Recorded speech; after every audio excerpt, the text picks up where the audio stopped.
శుక్లాంబరధరం విష్ణుం శశివర్ణం చతుర్భుజం ప్రసన్నవదనం ధ్యాయేత్ సర్వవిఘ్నోపశాంతయేత్. గురుర్బ్రహ్మా గురుర్విష్ణుః గురుర్దేవో మహేశ్వరః గురుః సాక్షాత్ పరబ్రహ్మ తస్మై శ్రీగురవై నమః. వ్యాసాయ విష్ణురూపాయ వ్యాసరూపాయ విష్ణవే నమో వై బ్రహ్మనిధయే వాసిష్ఠాయ నమో నమః. కూజంతం రామ రామేతి మధురం మధురాక్షరం ఆరుహ్య కవితాశాఖాం వందే వాల్మీకికోకిలం. శ్రుతిస్మృతిపురాణానాం ఆలయం కరుణాలయం నమామి భగవత్పాదశంకరం లోకశంకరం. సదాశివసమారంభాం శంకరాచార్యమధ్యమాం అస్మదాచార్యపర్యంతాం వందే గురుపరంపరాం. వాగర్ధావివ సంపృక్తౌ వాగర్ధప్రతిపత్తయే జగతః పితరౌ వందే పార్వతీ పరమేశ్వరౌ. సూక్తిం సమగ్రయతున స్వయమేవ లక్ష్మీః శ్రీరంగరాజమహిషీముధురైఃకటాక్షైః. వైదగ్ధ్యవర్ణగుణగుంభనగౌరవైర్యాం కండూలకర్ణకుహరాः కవయోధయంతి. హైమోర్ధ్వపుండ్రమజహన్మకుటం సునాసం మందస్మితం మకరకుండలచారుగండం బింబాధరం బహుళదీర్ఘకృపాకటాక్షం శ్రీవేంకటేశముఖమాత్మని సన్నిధత్తాం.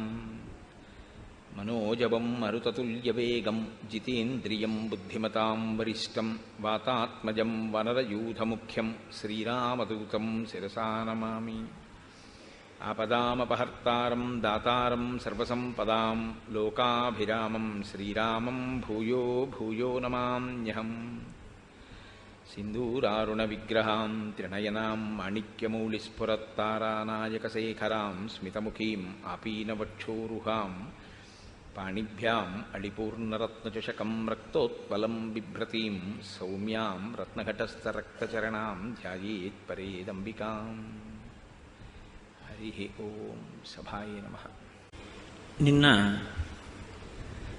ఖరదూషణాదులను త్రిశిరుడు అనబడేటటువంటి ఆ కరుణి వద్ద ఉన్న సైన్యాధిపతిని రామచంద్రమూర్తి ఒక్కరే 14,000 సైన్యాన్ని తెగటార్చినటువంటి విధానాన్ని, నిరుపమానమైనటువంటి ఆయన పరాక్రమాన్ని, ఆ రాక్షస వధ జరిగిన తరువాత సీతాదేవి చేత కౌగిలింపబడినటువంటి ఆ రామచంద్రమూర్తి యొక్క స్వరూపం దగ్గర మనం ఆగి ఉన్నాం. శ్రీరామాయణ ప్రవచనాంతర్భాగంగా గొప్ప గొప్ప తిథులు, చాలా చక్కటి నైమిత్తిక తిథులు రావడం ఒక అదృష్టహేతు.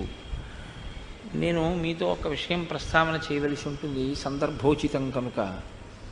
ఈనాడు అక్షయ తృతీయ, అంటే ఇవాళ చేసేటటువంటి ఏ పుణ్యకార్యమైనా అక్షయ ఫలితాన్ని ఇస్తుంది అని శాస్త్రవాక్కు. మనకి శాస్త్రమే ప్రమాణం తప్ప ఇంకొకటి ప్రమాణం కాదు. కాబట్టి ఇవాళ ఏమైపోయిందంటే విచిత్రం, అక్షయ తృతీయ అంటే బంగారం కొనుక్కోవడం ప్రధానం అన్న స్థితి వచ్చేసింది. అది ఎలా వచ్చిందో నాకు తెలియదు, కానీ బంగారం కొనుక్కుంటే పుణ్యం ఎలా అవుతుంది?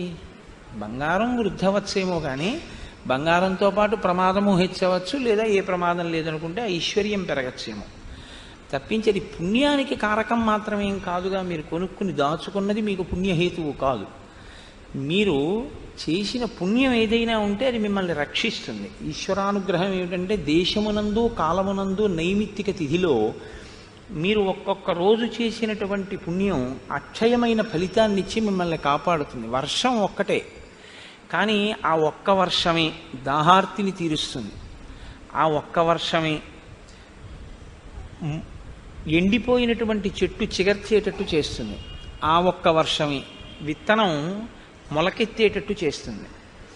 అలాగే చేసుకున్న పుణ్యం ఏదైతే ఉందో ఆ పుణ్యమే కాలంలో మనని కాపాడుతుంది. కాల రూపంలో ఈశ్వరుడు ఎప్పుడైనా ఏదైనా ఆపద నుంచి గట్టెక్కించాలి అనేటప్పుడు ఆయన చూసేది ఏమిటంటే ఏదైనా పుణ్యం చేసిందుందా. కనకధారాస్తవం వెనక ఉన్న రహస్యం కూడా అదేగా. ఈవిడ చేసింది ఏముందని నేను ఇవ్వను అని అడిగింది శంకరాచార్యుల వారిని లక్ష్మీదేవి.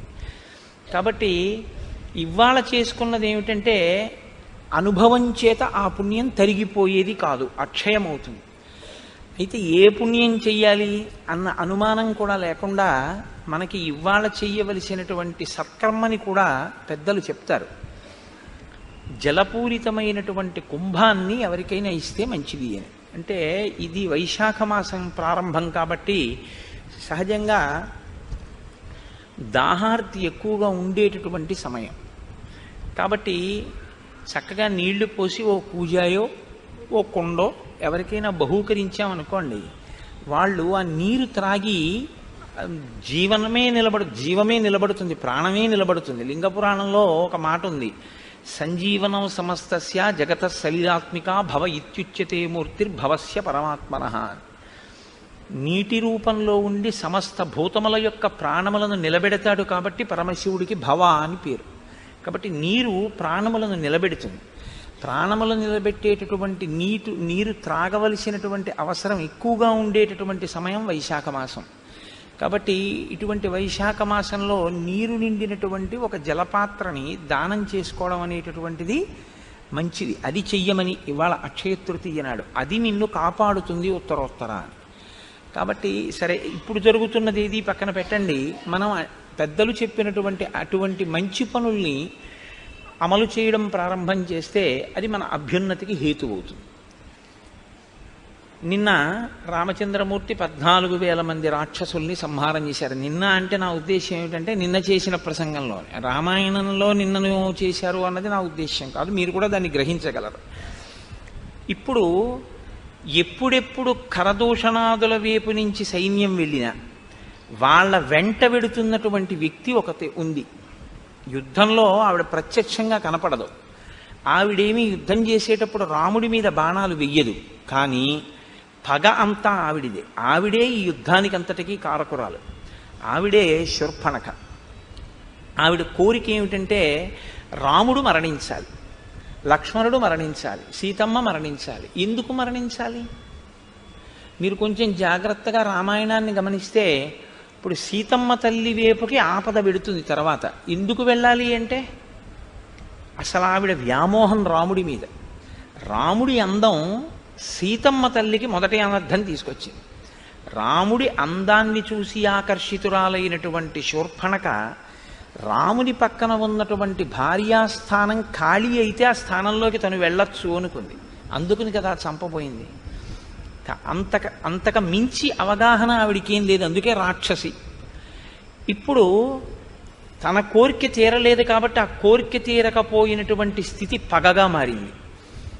ఈ పగగా మారకుండా దాన్ని అవతల వారిలో ఉన్నటువంటి ధార్మిక ప్రవృత్తిని అభినందించగలిగినటువంటి మనస్తత్వాన్ని ఆవిడ తనలో తాను వృద్ధి చేసుకోలేకపోయింది. మీకు ఎక్కడైనా రాక్షసత్వం ఉంది అంటే ఒకటి జ్ఞాపకం పెట్టుకోండి. ఎందుకుంటుంది రాక్షసత్వం అంటే దానికి విరుగుణ్ణి అయినా పోషించుకోలేదు. రోగం ఉంది అంటే కారణం ఏమిటి? రోగం పోయేటటువంటి పరిస్థితిని ఆయన ఏర్పాటు చేసుకోలేదు కాబట్టి రోగం పెరుగుతూ ఉంటుంది. అలాగే ఆవిడ ఎన్నడూ ప్రయత్నం చేయదు. మీరు ఎప్పుడూ శ్రీరామాయణాన్ని జరిగిపోయిన కథలో శూర్పణఖ అని ఆలోచన చేస్తే శ్రీరామాయణం మీకు ఒక ప్రయోజనం ఇవ్వడం సాధ్యం కాదు. అలా అనుకున్న నాడు రావణవధ ఒక్కటే ప్రధానము రామాయణంలో అనుకుంటే అసలు రాముడు నరుడిగా పుట్టి అరణ్యవాసం అంతా చేసి ఈ వ్యక్తుల అందరితోటి ఆయన సమన్వయం అవ్వవలసినటువంటి అవసరం లేదు. ఇవన్నీ జరగడం వల్ల, ఇవన్నీ చదవడం వల్ల మనమేం చెయ్యాలి అన్నది ఆలోచన చేసి ఎక్కడ దోషం ఉందో ఆ దోషాన్ని తొలగించుకునే ప్రయత్నం మీరు చేస్తేనే మీకు రామాయణం ఉపయోగపడుతుంది. లేకపోతే రామాయణం ఒక జరిగిపోయిన కథ, శూర్పణఖ చెడ్డది అని మనం అన్నాం అనుకోండి, ఇప్పుడు కొత్తగా మనం అనక్కర్లేదు ఆ మాట. చాలామంది అన్నారు ఆ మాట. నిన్న వాల్మీకి మహర్షి చెప్పారు కదా, ఇంకా కొత్తగా మనం అనడం ఎందుకు? కోరిక తీరకపోతే పగగా మారేటటువంటి స్థితి ఎక్కడ ఉంటుందో దాన్ని మీరు సాక్షి మాత్రంగా గమనించవలసి ఉంటుంది. ఈ కోపం తమాషా చూసావా ఎలా వచ్చిందో? ఈ కోపం వచ్చిన కారణం చేత నాలో ఆలోచన సరళి ఎలా మారిపోతుందో చూసావా? నాలో పగ ఎలా పెరుగుతోందో చూసావా? కాబట్టి ఇప్పుడు నేను అవతల వారిని ప్రేమించడానికి ధార్మికమైన గుణం ఏదైనా ఉందా? ఈ యుద్ధంలో ప్రత్యక్షంగా లేకపోయినా రాముని గుణములను శ్లాఘించి రాముని తప్పేమిటయా అని అడిగిన వాడు ఉన్నాడు, రాక్షసుడు మారీచుడు. మరి మారీచుడు కూడా ఒకప్పుడు దోషం చేసిన వాడే. 2 పర్యాయాలు రాముడి మీదకి యుద్ధానికి వెళ్ళాడు. కానీ మారాడు మారీచుడు. ఎన్ని మాటలు రామచంద్రమూర్తి రాక్షస సంహారం చేస్తే అన్ని మాటలు పగ పెరగడమే తప్ప అసలు తన మనప్రవృత్తిని మార్చుకునేటటువంటి ప్రయత్నం ఎన్నడూ చెయ్యనిది శూర్పణఖ. కాబట్టి ఆ పగ నేయి పోసిన కొద్దీ అగ్నిహోత్రం ఎలా పెరుగుతుందో అలా రామచంద్రమూర్తి ఎంతమందిని తెగటారిస్తే ఆవిడ యందు పగ అంత పెరుగుతోంది. కానీ ఇవి అవతార ప్రయోజనానికి మాత్రం అవసరమే. ఇప్పుడు ఆవిడ తీసుకొస్తోంది శలభాలన్నింటినీ. ఇప్పుడు రాముడే వెళ్ళి ఎవరినో చంపవలసిన అవసరం లేకుండా అందరినీ ఎక్కడెక్కడ వాళ్ళని తీసుకొచ్చి రాముడి మీదకి ప్రవేశపెడుతోంది. ఇప్పుడు రాముడు వాళ్ళందరినీ చంపడానికి అవకాశం వస్తోంది. అవతార ప్రయోజనం రీత్యా చూసినప్పుడు మాత్రం శూర్పణఖ ఉపకారం చేసిందని చెప్పవలసి ఉంటుంది. కానీ అలా చూసి అభినందించినప్పుడు మనమేం మార్పు చేసుకోవాలి అన్నది మాత్రం మనకి ద్యోతకం కాదు. కాబట్టి మొదటి కోణాన్ని స్వీకరించడమే మన అభ్యున్నతికి హేతు అవుతుంది. ఇప్పుడు ఆవిడ 14,000 మంది రాక్షసుల్ని రాముడు సంహరించినటువంటి విధి విధానానికి ఆశ్చర్యపోయింది. ఇంత తక్కువ సమయంలో ఇంతమంది రాక్షసుల్ని పడగొట్టడమా? అక్కడతో ఆవిడ బుద్ధి ఏం మారలేదు. ఆవిడ వెంటనే ఇప్పుడు కరదూషణాదులు మరణించారు కాబట్టి తిన్నగా వెళ్ళి లంకలో ఉన్నటువంటి రావణుని యొక్క సభలో రావణాసురుడి ముందు పడింది. అయితే మీతో నిన్నటి రోజున నేను మనవి చేసి ఉన్నాను, వాక్కుకి వైభవం ఉంది, దాన్ని మీరు ఎలా కావాలంటే అలా వాడుకోవచ్చు. ఆ వాక్కుతో అభ్యున్నతిని పొందొచ్చు, ఆ వాక్కుతోటే పతనమైపోవచ్చు కూడా. ఎక్కడ ఎలా మాట్లాడాలో తన ప్రయోజనాన్ని సిద్ధింప చేసుకోవడానికి అలా మాట్లాడుతుంటుంది. ఇప్పుడు రావణుని యొక్క దృష్టి బాగా తన వైపుకి ప్రసరించడం కోసం రావణునికి పెద్ద ప్రమాదం వస్తోంది అని మాట్లాడడం ప్రారంభం చేసింది. అప్పుడు కదా రావణుడు దృష్టి పెడతాడు. నాకు ప్రమాదం వచ్చింది, నేను ఇలా చేశాను, నేను ఏదో వెళ్ళాను, చంపారన్నారు అనుకోండి, ఆయన ఇంకొకళ్ళ గురించి ఆలోచించే అంత గొప్ప స్వభావం ఉన్నవాడేం ఆయన కాడు. కాబట్టి ఊరుకోవచ్చు. ఇప్పుడు తన పగ తీరాలంటే రావణుని యొక్క దృష్టి అటువైపుకి తిప్పాలి. అటు తిప్పడానికి అనుకూలమైనటువంటి మాట ప్రారంభం చేసింది. వెళ్ళి అక్కడ పడ్డప్పుడు ఆ రావణుడు ఎలా ఉన్నాడు అన్నదాన్ని మహర్షి వర్ణన చేస్తారు. సా దదర్శ విమానాగ్రే రావణం దీప్త తేజసం ఉపోపవిష్టం సచివై మరుద్భిరివవాసవం. పుష్పక విమానంలో ఆ దేవతల మధ్యలో కూర్చున్నటువంటి ఇంద్రుడు ఎలా ఉంటాడో అలా ప్రకాశిస్తూ ఆయన కూర్చుని ఉన్నాడు. అది ఆ విమానంలో ఆయన కూర్చున్నటువంటి స్థితి అంటే వాల్మీకి మహర్షి యొక్క గొప్పతనం అంతా ఎక్కడుందంటే రావణాసురుని యందు ఒక దీప్తి ఉంటే, ఒక తేజస్సు ఉంటే ఆయన దాన్నేమీ సమర్థించకుండా దాన్ని పక్కన పెట్టేసి ఆయన ఏం మాట్లాడరు. తపస్సు చేసి సంపాదించినటువంటి తేజస్సు ఏదుందో ఆ తేజస్సు గురించి మాట్లాడతారు. అధర్మం ఏదుందో అధర్మం మాట్లాడతారు. మీరు ఇంత గొప్ప తేజస్సు దేనివల్ల హరించుకుపోతోందో మీరు చూసుకోవలసి ఉంటుంది. అది మీరు గమనించినప్పుడు అది మీలో పెరగకుండా మిమ్మల్ని మీరు నియంత్రించుకునేటటువంటి అవకాశం మనకి కలుగుతుంది. కాబట్టి ఉపోపవిష్టం సచివై మరుద్భిర్వ్యవాసవం ఆసీనం సూర్య సంకాశే కాంచనే వరమాసనే రుక్మవేది గతం ప్రాజ్యం జ్వలంతమివ పావకం. ఆయన కూర్చున్నటువంటి బంగారు సింహాసనం సూర్యకాంతి ఎలా ఉంటుందో అలా ఉంది. బంగారు ఇటుకలతో చేయబడినటువంటి హోమవేది యందు ప్రజ్వరిల్లినటువంటి అగ్నిహోత్రము యొక్క దీప్తి ఎలా ఉంటుందో ఆయనలోంచి వస్తున్నటువంటి కాంతి అలా ఉంది. దేవగంధర్వభూతానాం ఋషీణాంచ మహాత్మనాం అజేయం సమరే శూరం వ్యాప్తానన వివాంతకం. ఆయన దేవతల యందు, గంధర్వుల యందు, సమస్త భూతముల యందు, ఋషుల యందు, మహాత్ముల యందు వైరము కలిగి ఉండి వారందరినీ కూడా ఓడించి వారి చేత అజేయుడైన వాడు. బ్రహ్మగారి యొక్క వరం ఉంది కాబట్టి వాళ్ళెవ్వరూ ఇన్ని సంహరించలేరు. అజేయం సమరే శూరం, ఏ యుద్ధమునందు వారి చేత ఓడింపబడనటువంటి పరాక్రమం ఉన్నవాడు. వ్యాప్తాన వివాంతకం, ఆయన వ్యాప్తానన వివాంతకం, నోరు తెరిచినటువంటి మృత్యుదేవత ఎలా ఉంటుందో అలా ఉన్నాడు.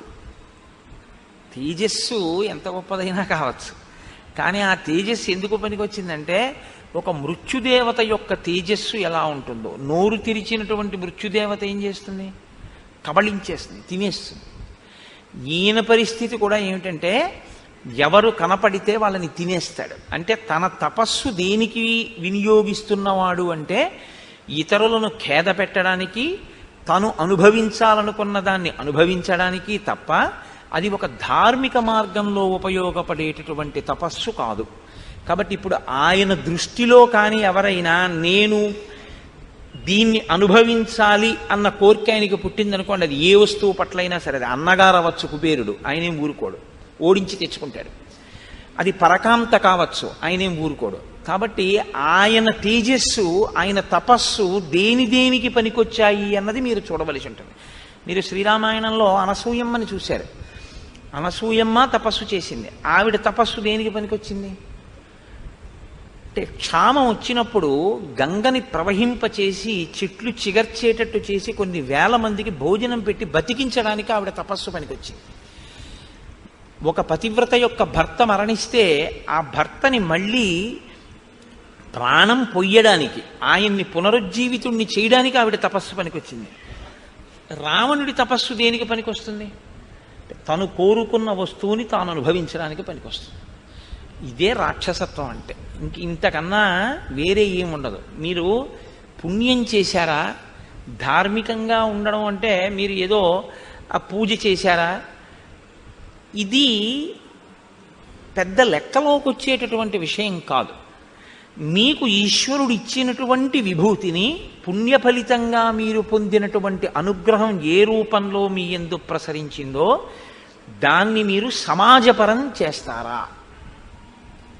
మీరు సమాజ అభ్యున్నతి కొరకు విశ్వమునందు విశ్వనాథుణ్ణి దర్శనం చేసి విశ్వము యొక్క అభ్యున్నతి కొరకు ఈశ్వరుడు మీకు ఇచ్చినటువంటి విభూతిని మీరు ఉపయోగించగలరా? సనాతన ధర్మంలో ఒక్కటే సిద్ధాంతం.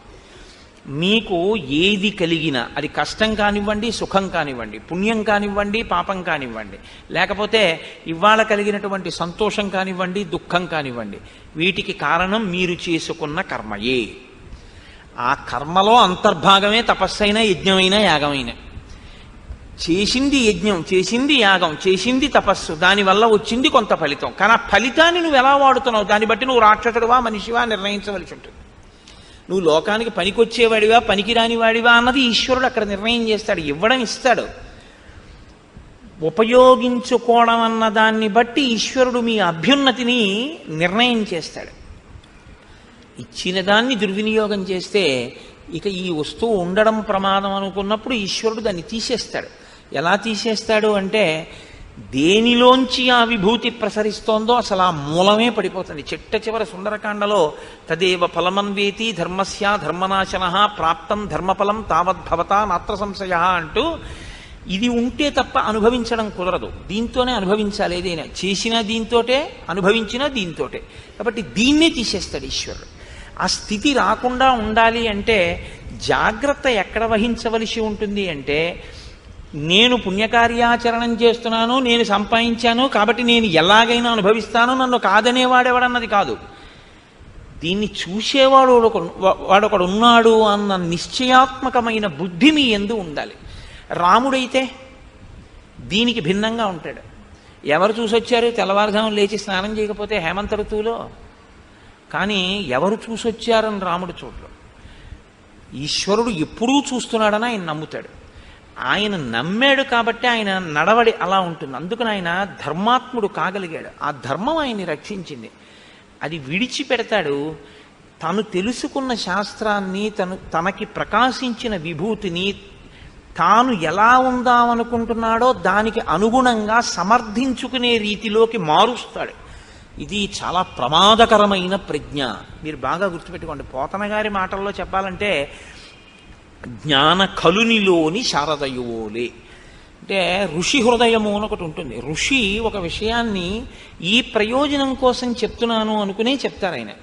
కానీ తనకి ప్రజ్ఞ ఉంది కదా అని ఒక శ్లోకాన్ని ఎలాగైనా అన్వయం చేయగలిగిన శక్తి తనకు ఉంది కదా అని మీరు అన్వయం చేయడం కానీ, లేదా మీరు ఒక తప్పు చేసి ఆ తప్పుని సమర్థించుకోవడానికి శాస్త్రవాక్కుని మీకున్నటువంటి పాండిత్యాన్ని సాధనంగా తీసుకుని మీరు సమర్థించుకునే ప్రయత్నం చెయ్యడం కానీ ప్రమాదహేతువే. అప్పటికి బాగున్నట్టు ఉంటుందేమో, కానీ అది మాత్రం మీకు అభ్యున్నతి హేతువు కాదు. రావణుడి జీవితం అంతా అంతే. ఆయన చదువుకోలేదని మీరు అనుకోకూడదు. ఆయన చదువుకున్నవాడే, ఆయన తపస్సు చేసినవాడే. కానీ ఆయన చదువుకున్న శాస్త్రం ఆయనకి ఎందుకు పనికి వస్తుందంటే, తను చేసిన తప్పుని శాస్త్రం సమర్థిస్తోందన్నట్లుగా మాట్లాడే ప్రయత్నం చేస్తూ ఉంటాడు. ఇదే ఆయన కొంప ముంచేసింది ఆఖరికి. రాముడైతే అలా కాదు. శాస్త్రం ఏం చెప్పిందో అది నేను చెప్తున్నానని చెప్తాడు అంతే. శాస్త్రానికి రాముడు కట్టుబడతాడు, వేదానికి రాముడు కట్టుబడతాడు. వేదాన్ని తనకు అనుగుణంగా, శాస్త్రాన్ని తనకు అనుగుణంగా మార్చి మాట్లాడి తన ప్రయోజనాన్ని సిద్ధింపచేసుకునే ప్రయత్నం రావణుడు చేస్తాడు. వేదం ఏం చేయగలదు మన్ని అన్న తృణీకార భావం అసలు ఆ ప్రవర్తనలో ఉంది. ఏం చెయ్యగలదో రాముడి రూపంలో వచ్చి చేసి చూపించింది. ఎందుకు చేసి చూపించింది అని అనవలసి ఉంటుందంటే, వేదము ఒకటి, ఈశ్వరుడు ఒకటి కాదు. మీరు ఎప్పుడూ ఈ విషయాన్ని బాగా జ్ఞాపకం పెట్టుకోవాలి. వేదము వేరండి, ఈశ్వరుడు వేరండి అని మీరు అనకూడదు. ఎందుకంటే ఈశ్వరుని యొక్క ఊపిరియే వేదం. ఈశ్వరుని యొక్క ఊపిరి వేదము అని నేను అన్నప్పుడు నేను ముందా, నా ఊపిరి ముందా? భవతి అని సంస్కృతంలో ఒక మాట, అంటే ఉన్నాడు. ఉన్నాడు అన్న మాట ఎప్పుడు వాడతారు? ఆయన ఊపిరి తీస్తే.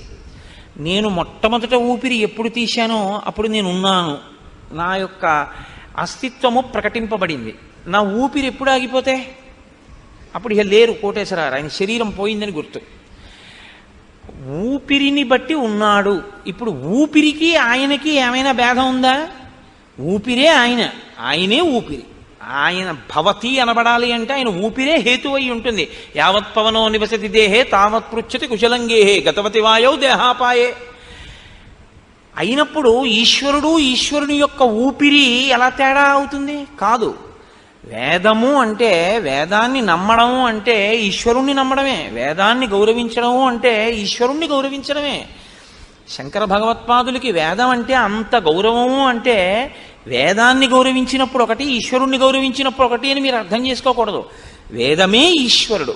కాబట్టి ఇప్పుడు వేదాన్ని మీరు దుర్వినియోగం చేసే ప్రయత్నం చేస్తే, మీకు అనుకూలంగా మీరు సమర్థించుకునే ప్రయత్నం చేస్తే, వేదం చెప్పిన విషయాన్ని మీరు చేస్తున్న పనులను సమర్థించడానికి మీ పాండిత్యాన్ని వాడితే, ఈశ్వరుడి పట్ల దోషం కిందే అది లెక్కలోకి వస్తుంది. కాబట్టి ఇప్పుడు మీ శత్రుత్వం ఎవరితో వెళ్ళి పడుతుంది? ఈశ్వరుడితోటే పడుతుంది.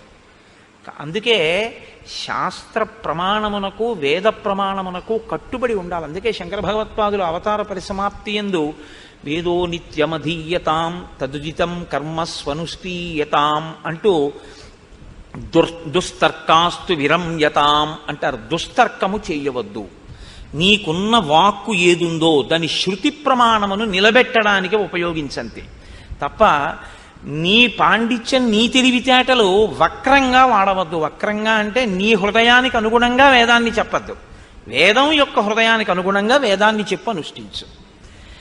ఇక్కడే తేడా వస్తుంది ఆయనకి. కాబట్టి ఇప్పుడు దేవగంధర్వభూతానాం ఋషీణాంచ మహాత్మనాం అజేయం సమరే శూరం వ్యాప్తానన వివాంతకం.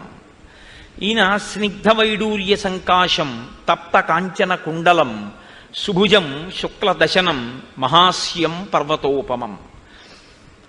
మహర్షి ఆయన యొక్క భౌతికమైన ఆకృతి వైభవాన్ని వర్ణన చేస్తున్నారు. స్నిగ్ధ వైడూర్య సంకాశం, వైడూర్య మాణిక్యం ఎలా ఉంటుందో అటువంటి నల్లటి కాంతి కలిగినవాడు. తప్త కాంచన కుండలం, చెవులకు పెట్టుకున్నటువంటి కుండలములు బాగా కాల్చినటువంటి బంగారముతో చేయబడినవి ధరించి ఉన్నాడు.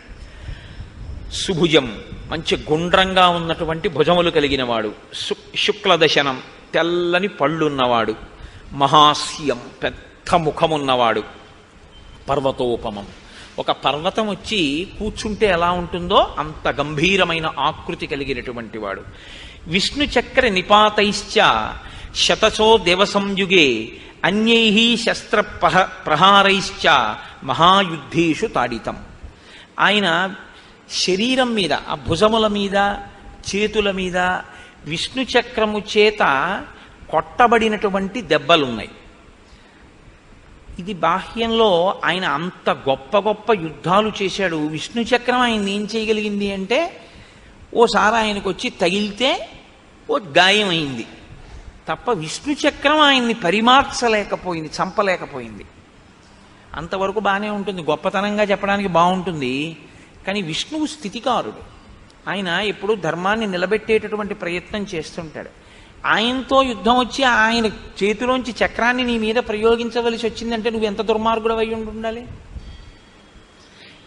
ఇది ఋషి హృదయం. ఇది చూడమని తప్ప విష్ణు చక్రం పెట్టి కొడితే విష్ణు చక్రం దెబ్బలున్నాయండి, అంత పరాక్రమవంతుడండి అని మిమ్మల్ని చెప్పమని కాదు ఆయన ఉద్దేశ్యం. ఎప్పుడూ ధర్మాన్ని నిలబెట్టేటటువంటి ప్రయత్నం చేసేటటువంటి విష్ణువు చక్రం పెట్టి కొట్టవలసి వచ్చింది అంటే వీడు ఎంత అధర్మంలో ఉండేటటువంటి వాడు అన్నది మీరు అర్థం చేసుకోవాలి. పోను ఒక్క విష్ణువా, సమస్త దేవతల యొక్క ఆయుధముల దెబ్బలు ఆయన ఒంటి మీద ఉన్నాయి, అయినా చావలేదు. అంటే అంత పెద్ద తపస్సు చేశాడు. 10,000 సంవత్సరములు బ్రహ్మగారి గురించి తపస్సు చేశాడు. కాల్సన దేనికది? 10 తలకాయలు కోసుకున్నాడు. బ్రహ్మగారు ప్రత్యక్షమయ్యారు. నీ పాదముల యందు చిక్కు చెదరని భక్తి ప్రపత్తులు కావాలని ఒక్క మాట అని ఉండి ఉంటే రావణుడు ఏ స్థితిని పొంది ఉండేవాడు. కానీ అలా అనలేకపోయాడు. ఈ దెబ్బలన్నీ ఎందుకు వచ్చాయంటే ఆ తపస్సు వలన నేను అజేయుడననేటటువంటి అహంకారంలోంచి పుట్టుకొచ్చాయి. కాబట్టి ఇప్పుడు ఆయన తపస్సు, ఆయన తేజస్సు ధర్మాన్ని రక్షించడానికి పనికొచ్చింది కాదు. ఆయన ఏం చేస్తూ ఉంటాడు? ఆహతాంగం సమస్తైశ్చ దేవ ప్రహరణైస్తథా అక్షోభ్యానాం సముద్రాణం క్షోభణం క్షిప్రకారిణం. ఎప్పుడూ కూడా దేవతలతో యుద్ధం చేస్తూ సముద్రములను కూడా క్షోభింపచేస్తూ ఆయన ఉంటాడు. క్షేప్తారం పర్వతేంద్రాణం సురాణంచ ప్రమర్దనం. పెద్ద పెద్ద పర్వతాల్ని కూడా గాలిలోకి బంతులు విసిరినట్టు విసరగలడు. అంటే అంతటి భుజపరాక్రమము, అంతటి బలమున్నవాడు. సురాణాంచ ప్రమర్దనం. ఎప్పుడూ కూడా దేవతల్ని ఇబ్బంది పెట్టి దేవతల్ని మర్దిస్తూ ఉంటాడు. ఉచ్చేత్తారంచ ధర్మాణం. ధర్మము ఎక్కడుందో అక్కడ దాన్ని ధ్వంసం చేసే ప్రయత్నం చేస్తాడు. ధర్మమునకు హాని కల్పిస్తాడు. పరదారాభిమర్శనం. ఇతరుల యొక్క భార్యలను తన భార్యగా చేసుకుని అనుభవించాలనేటటువంటి మిక్కుటమైన కోరిక కలిగిన వాడు. ఇంతకన్నా దారుణమైనటువంటి లక్షణం ఇంకొకటి ఉండక్కర్లేదు. కాబట్టి ఇటువంటి వాడు. ఈయన దేవతల్ని ఎంతగా మర్దించాడంటే ఉత్తరాఖండలో రావణాసురుడి గురించి ఒక విషయం చెప్తుంటారు. ఆయన ఒకప్పుడు మరుత్తనబడేటటువంటి రాజు యజ్ఞం చేస్తుంటే అక్కడికి వెళ్ళాడు. వెడితే అక్కడే ఇంద్రుడు, వరుణుడు, కుబేరుడు, యముడు మొదలైనటువంటి దేవతలు ఉన్నారు. రావణాసురుణ్ణి చూడగానే అక్కడ ఉంటే ఎక్కడ మర్దిస్తాడో అన్న భయం చేత వాళ్ళు జంతువులను ఆశ్రయించి వాటిలో వెళ్ళిపోయారు. ఇంద్రుడు ఒక నెమలిలోకి ప్రవేశించాడు, వరుణుడు ఒక హంసలోకి వెళ్ళిపోయాడు, కుబేరుడు ఒక తొండలోకి వెళ్ళిపోయాడు, యముడు ఒక కాకిలోకి వెళ్ళిపోయాడు. ఆ తర్వాత వచ్చాడు, ఆ మరుచుతో యుద్ధం చేశాడు, వెళ్ళిపోయాడు. ఆ గొడవ అయిపోయింది. అయిపోయిన తర్వాత వీళ్ళు నలుగురు బయటకు వచ్చారు. సమయానికి రావణుడి కంట పడకుండా మీ శరీరంలో మేము దాక్కునే అవకాశం ఇచ్చారు కాబట్టి మీకు వరాలు ఇస్తున్నామని అప్పుడు ఈ 4 ప్రాణులకు వాళ్ళు వరాలు ఇచ్చారు. ఇంద్రుడు నెమలికి అప్పుడే ఇచ్చాడు వరం. నాకు ఉన్న 1000 కన్నులు నీ యొక్క పింఛంలో నెమలి కన్ను అని కన్నులుగా కనపడతాయి. అందంగా పింఛం అలా ఉంటుంది. వరుణుడు హంసకి వరం ఇచ్చాడు. వరుణుడు జలాధిదేవత కనుక నీవెప్పుడూ నా నీటి మీద తేలుతూ ఉంటావు. చంద్రప్రకాశం ఎలా ఉంటుందో అటువంటి కాంతి కలిగినటువంటి స్థితిలో నువ్వు ఉంటావు. కుబేరుడు తొండక వరం ఇచ్చాడు. నీ తల పెద్దదిగా ఉండి ఆహారమును నిల్వ చేసుకోగలిగిన స్థితిని పొంది బంగారు రంగులో ఉంటావని. యముడు కాకికి వరం ఇచ్చాడు. నువ్వు దీర్ఘాయుష్మంతురాలి అవుతావు, ఏ రోగము నిన్ను బాధించదు, బలవన్మరణం తప్ప నీ అంతా నువ్వు చచ్చిపోవడం అన్నది ఎక్కడా ఉండదు నీకు. సరికదా, నేను నా చేత నువ్వు అనుగ్రహింపబడ్డావు కనుక నువ్వు తింటే పితృదేవతలు సంతోషిస్తారు. కాబట్టి నువ్వు తినాలని పితృకార్యం చేసినప్పుడు కోరుకుంటారు జనం అని కాకికి యమధర్మరాజు గారు వరం ఇచ్చాడు. ఈ 4 ప్రాణులు వరం పొందేటట్టుగా దేవతలంతటి వారు కనపడ్డ దాంట్లో కనపడ్డట్టు దూరిపోయేటట్టుగా మర్దించగలిగాడంటే రావణుడంటే దేవతలు కూడా ఎంత భయపడ్డారో ఆయన ఎంత ఉద్ధతితో ప్రవర్తించినటువంటి వాడో ఇంకా ఇంతకన్నా సాక్ష్యం ఉండదు. కానీ ఇది ఉత్తరకాండలో చెప్పబడిన అంశం. కానీ ఈ శ్లోకానికి ఒకసారి అన్వయం చెయ్యొచ్చు అని నేను అన్వయం చేసి మీకు ఆ ఘట్టాన్ని చెప్పానంతే. కాబట్టి ఉచ్చేత్తారంచ ధర్మాణం పరదారాభిమర్శనం సర్వదివ్యాస్త్రయోక్తారం యజ్ఞ విఘ్నకరం సదా పురీం భోగవతీం ప్రాప్య పరాజిత్య చ వాసుకిం. ఈయన పాతాళలోకానికి వెళ్ళి ఒకానొకప్పుడు వాసుకిని ఓడించాడు. ఎందుకు ఓడించడం అంటే, మీకు రామాయణంలో 2 పాత్రలు కనపడతాయి. ఒకడు వాలి, ఒకడు రావణుడు. వీళ్ళిద్దరికీ పని ఏమిటంటే, ఇద్దరూ కూడా ప్రతిరోజు ఇవాళ మనం ఎవరి మీదకి యుద్ధానికి వెళ్ళాలని అడుగుతూ ఉంటారు. వెళ్ళి అవతల వాడిని ఓడించడం, ఓడిపోతే సంధి చేసుకోవడం, ఇంకా సిగ్గు లేకుండా ప్రవర్తిస్తే ఏ పెద్ద ఆయన వచ్చి వీళ్ళని రక్షిస్తూ ఉండడం, మళ్ళీ ఇంటికి రావడం, మళ్ళీ అంతే డాంబికంగా తిరుగుతూ ఉండడం తప్ప మార్పన్నది లేకుండా ఇలా తిరిగేటటువంటి లక్షణం ఉన్న 2 పాత్రలు రామాయణంలో. ఒకటి రావణుడు, 2 వాలి. అందుకే వాళ్ళిద్దరి మధ్య అంత గొప్ప సంధి కూడా ఉంది. కాబట్టి పురీం భోగవతీం ప్రాప్య పరాజిత్య చ వాసుకిం తక్షకస్య ప్రియాం భార్యాం పరాజిత్య జగహారయః. ఈయన తక్షకుని ఓడించి ఆయనకి ప్రియమైన భార్యని అపహరించి తెచ్చుకున్నాడు. కైలాస పర్వతం గత్వా విజిత్య నరవాహనం. కైలాస పర్వతానికి వెళ్ళి ఉత్తర దిక్కున ఉన్నటువంటి కుబేరుణ్ణి ఓడించాడు. కుబేరుడు అన్నగారు. అసలు ఉత్తరాఖండలో ఆ అన్నగారు పరిపాలించినటువంటి సామ్రాజ్యాన్ని ఆక్రమించాడు. రావణుడు వెడితే కుబేరుడు అడిగాడు, తమ్ముడా రా, ఇద్దరం కలిసి పరిపాలిద్దాం అన్నాడు. నాకు అలా వీల్లేదు, నువ్వు వెళ్ళిపోతావా, నేను ఉండనా అంటే విశ్రవసో బ్రహ్మని అడిగాడు. వాడికి అహంకారంతో పోయే కాలం దాపురించింది, నువ్వు ఉత్తర దిక్కుకు వెళ్ళిపో అంటే అప్పుడు అలకాపురి నిర్మించుకుని ఆయన కైలాస పర్వతం పక్కకి వెళ్ళిపోయాడు. రావణుడు లంకారాజ్యాన్ని హస్తగతం చేసుకున్నాడు. మొట్టమొదట కుబేరుడు పరిపాలించిన దాన్ని తనుబుచ్చుకున్నాడు. అన్నగారైనటువంటి కుబేరుడి దగ్గర ఉన్న పుష్పక విమానాన్ని, నళిని అనబడేటటువంటి సరస్సుని, చైత్రరథాన్ అనబడేటటువంటి ఒక గొప్ప వనాన్ని కూడా ఆయనని ఓడించే తెచ్చుకున్నాడు. విమానం పుష్పకం తస్య కామగం వై జహారయః వనం చైత్రరథం దివ్యం నళినీం నందనం వనం. నందనవనాన్ని, చైత్రరథాన్ని, వీటన్నిటినీ కూడా ఆయన అలాగే తీసుకొచ్చుకున్నాడు. మీరు ఒకటి చూడండి, రామాయణంలో రాముడు అంటాడు, ధర్మమర్థంచ కామంచ పృథివీంచాపి లక్ష్మణ ఇచ్చాపి భవతామర్థే ఏతత్ ప్రతిశృణోమితే అంటాడు. నేను ధర్మం కాని, అర్థం కాని, కామం కాని ఏదైనా అనుభవిస్తే లక్ష్మణ, నేను నా సోదరులతో కలిసి అనుభవిస్తాను తప్ప నా సోదరులు అనుభవించనిది నాకు అక్కర్లేదంటాడు. త్యాగే నైకే అమృతత్వమానసు అని రాముడు తనదైన రాజ్యాన్ని భరతుడికి ఇచ్చేయడానికి సిద్ధపడతాడు. కానీ రావణుడు ఇతరులవి ఏమున్నాయో అవి తనవిగా చేసుకుంటూ ఉంటాడు. వ్యతిరేక పదాలని చెప్పుంటాయి చూసారా, ఎత్తు పల్లం, పొడుగు పొట్టి, చీకటి వెలుగు, ఈ 2 వ్యతిరేక పదాలు ఎలా ఉంటాయో రామాయణంలో రాముడు, రావణుడు అలా ఉంటాడు. నీకు రాముడు నచ్చితే ధర్మపథంలో వెళ్ళొచ్చు, నీకు రావణుడు నచ్చితే 10 తలకాయలున్నా వాడికి పడిపోయాయి. కాబట్టి అదే జరుగుతుంది అని కూడా గుర్తు పెట్టుకుని రావణుడిని అనుకరించవలసి ఉంటుంది. కాబట్టి ఆయన కుబేరుణ్ణి ఓడించి ఇవన్నీ తెచ్చుకున్నటువంటి వాడు.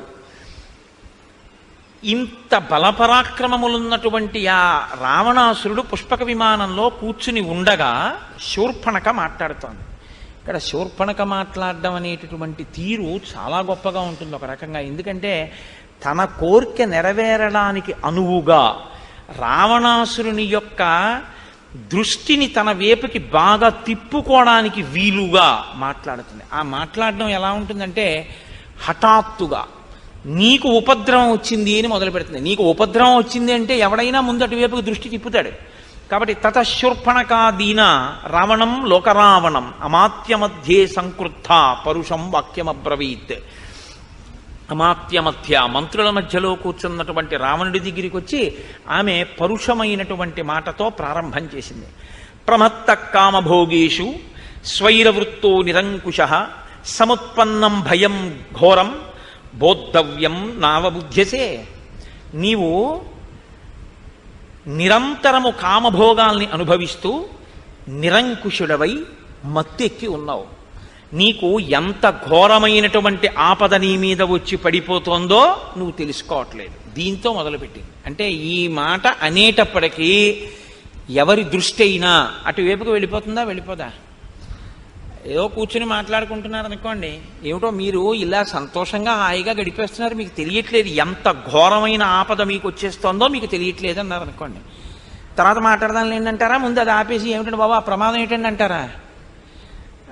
ఏదో చూసారా, యువర్ కైండ్ అటెన్షన్ ప్లీజ్ అంటారు. అంటే మీ దృష్టిని దయచేసి మా యందు పెట్టండి అని అడుగుతుంటారు. మీ దృష్టిని మా నుండి మరల్చకండి అని కూడా అడుగుతుంటారు. Do not allow your attention to be diverted by something else while you are transacting with the banker అని కూడా ఓ బోర్డు ఉంటుంటుంది. దృష్టిని ఆకర్షించి మాట్లాడుతుంటారు, ఎందుకంటే అక్కడ బుద్ధి పెట్టాలి అని కోరినప్పుడు. రావణుని యొక్క మనస్సుని ఎలా లాగిందో చూడండి శూర్పణఖ. అంటే తన ప్రయోజనం కొరకు తన పగని సిద్ధింప చేసుకోవడానికి ఆవిడ మనసులో ఎంతగా సిద్ధపడి వచ్చి మాట్లాడుతోందో చూడండి.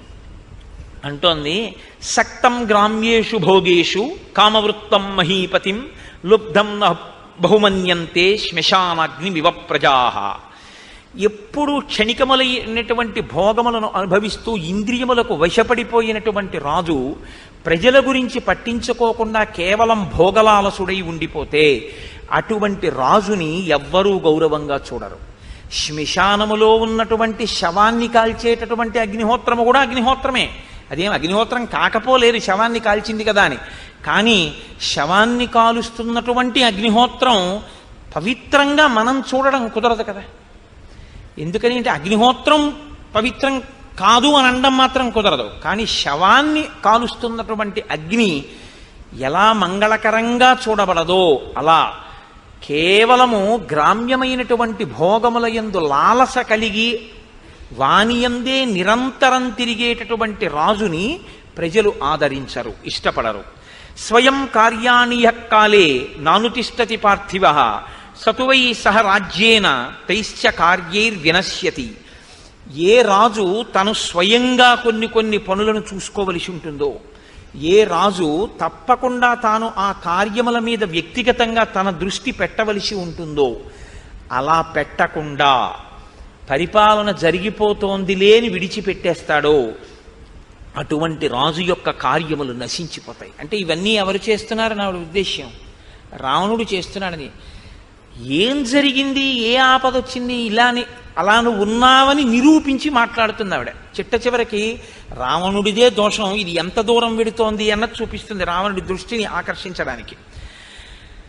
త్వంతు బాలస్వభావశ్చ బుద్ధిహీనశ్చ రాక్షస జ్ఞాతవ్యంతు నజానీషే కథం రాజా భవిష్యసి. నువ్వు బాలుడిలా వివేక శూన్యుడివి, నీకు యుక్తాయుక్త విచక్షణ లేదు, బుద్ధిహీనుడవు. ఇలాంటి నీవు ఎలా రాజుగా ఉండగలనని అనుకుంటున్నావు? అయుక్తచారం మన్యే త్వాం ప్రాకృతై శుచివైర్వృత్తం స్వజనంతు జనస్థానం హతం యోనావబుద్ధ్యసే. 14,000 మంది నీ స్వజనులు జనస్థానంలో మరణించారు. నీకు తెలుసా ఆ విషయం? నీకు తెలియదు. నీ గూఢచారులు అంత గొప్పవాళ్ళు, నీ మంత్రులు అంత గొప్పవాళ్ళు. నీకు కనీసం నీ స్వజనం ఇంతమంది చచ్చిపోయారన్న విషయం కూడా నీకు తెలుసుకునేటటువంటి ఆలోచన లేదు. నువ్వు దాని గురించి పట్టించుకోవట్లేదు. ఇంకింతకన్నా దారుణం ఏముంటుంది? 14 సహస్రాణి రక్షసాం క్రూరకర్మణాం హతానైకేన రామేణ ఖరశ్చ సహదూషణ. 14,000 మంది రాక్షసులు కరదూషణలతో సహా ఒక్క రాముడి చేతిలో తెగటారిపోయారు. ఇప్పుడు ఆయన దృష్టి బాగా అటువైపుకి వెళ్ళేటట్టు మాట్లాడుతోంది. ఋషీణాం అభయం దత్తం కృతక్షేమాశ్చ దండకాః దర్శితంచ జనస్థానం రామేణా క్లిష్టకర్మణాః. అక్కడతో అయిపోయింది అనుకుంటున్నావేమో. రాముడు ప్రతిజ్ఞ చేశాడు, ఋషుల దగ్గర ప్రతిజ్ఞ చేశాడు, దండకారణ్యంలో ఉన్నటువంటి రాక్షసులందరినీ సంహరిస్తానని ప్రతిజ్ఞ చేశాడు. కాబట్టి ఇప్పుడు మాట నిలబెట్టుకోవడానికి ఋషులు హాయిగా తపస్సు చేసుకునేటట్టుగా పరిస్థితిని ఏర్పాటు చేయడానికి రాముడు రాక్షసుల్ని విడిచిపెట్టాడు. ఋషులు అంటే రావణాసురుడికి పడదు. ఆ ఋషుల్ని ఎవడు రక్షిస్తానన్నాడో ఆయన రావణుడికి శత్రువే. కాబట్టి ఇప్పుడు ఆవిడ రామరావణుల మధ్య శత్రుత్వాన్ని ఏ కారణం పెట్టి కల్పించవచ్చో ఆ కారణాన్ని తీసుకొచ్చి అక్కడ పెట్టింది. పెట్టి నాను తిష్టతి కార్యాణి భయేషు నా బిభేతి చ క్షిప్రం రాజ్యచ్యుతో దీనః తృణైస్తుల్యో భవిష్యతి. ఏ రాజు కార్యములను బాగా పట్టించుకోకుండా తిరుగుతుంటాడో, ఏ రాజు వస్తున్నటువంటి భయానకమైన పరిస్థితులను దృష్టిలో పెట్టుకోకుండా నాకేమి లేని ప్రవర్తిస్తూ ఉంటాడో, అటువంటి వాడు చాలా త్వరగా రాజ పదవి నుంచి తొలగింపబడి భయమును పొందుతాడు, అందరికీ చులకనైపోతాడు. రావణ, నీకొక మాట చెప్తున్నాను, ఇవాళ నిన్నింత గౌరవిస్తున్నారు, కానీ రాముడు నిన్ను రాచరికం నుంచి తొలగిస్తే, నిన్ను పడగొట్టేస్తే, నీ సింహాసనం పోతే, శుష్కై కాష్టైర్భవేత్ కార్యం లోష్టైరపి చపాంశుభి నతు స్థానాత్ పరిభ్రష్టై కార్యం స్వాత్తు వసుధాధిపై.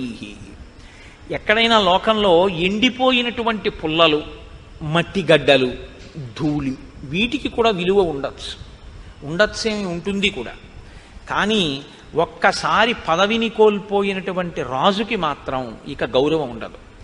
వాడు అన్నిటినీ కోల్పోతాడు, అంత చులకనైపోతాడు అందరి దృష్టిలో. నువ్వు దీన్ని తెలుసుకోలేకపోతున్నావు, నీకు వస్తున్నటువంటి ప్రమాదాన్ని పసిగట్టలేకపోతున్నావు. వచ్చేస్తున్నాడు రాముడు, కాబట్టి త్వరలోనే నిన్ను పదవి నుంచి తీసేస్తాడు. ఎందుకు తీసేస్తాడని అడుగుతావేమో, ఒక్కటే కారణం, నీకు రాముడికి ప్రత్యక్ష వైరం అక్కర్లేదు.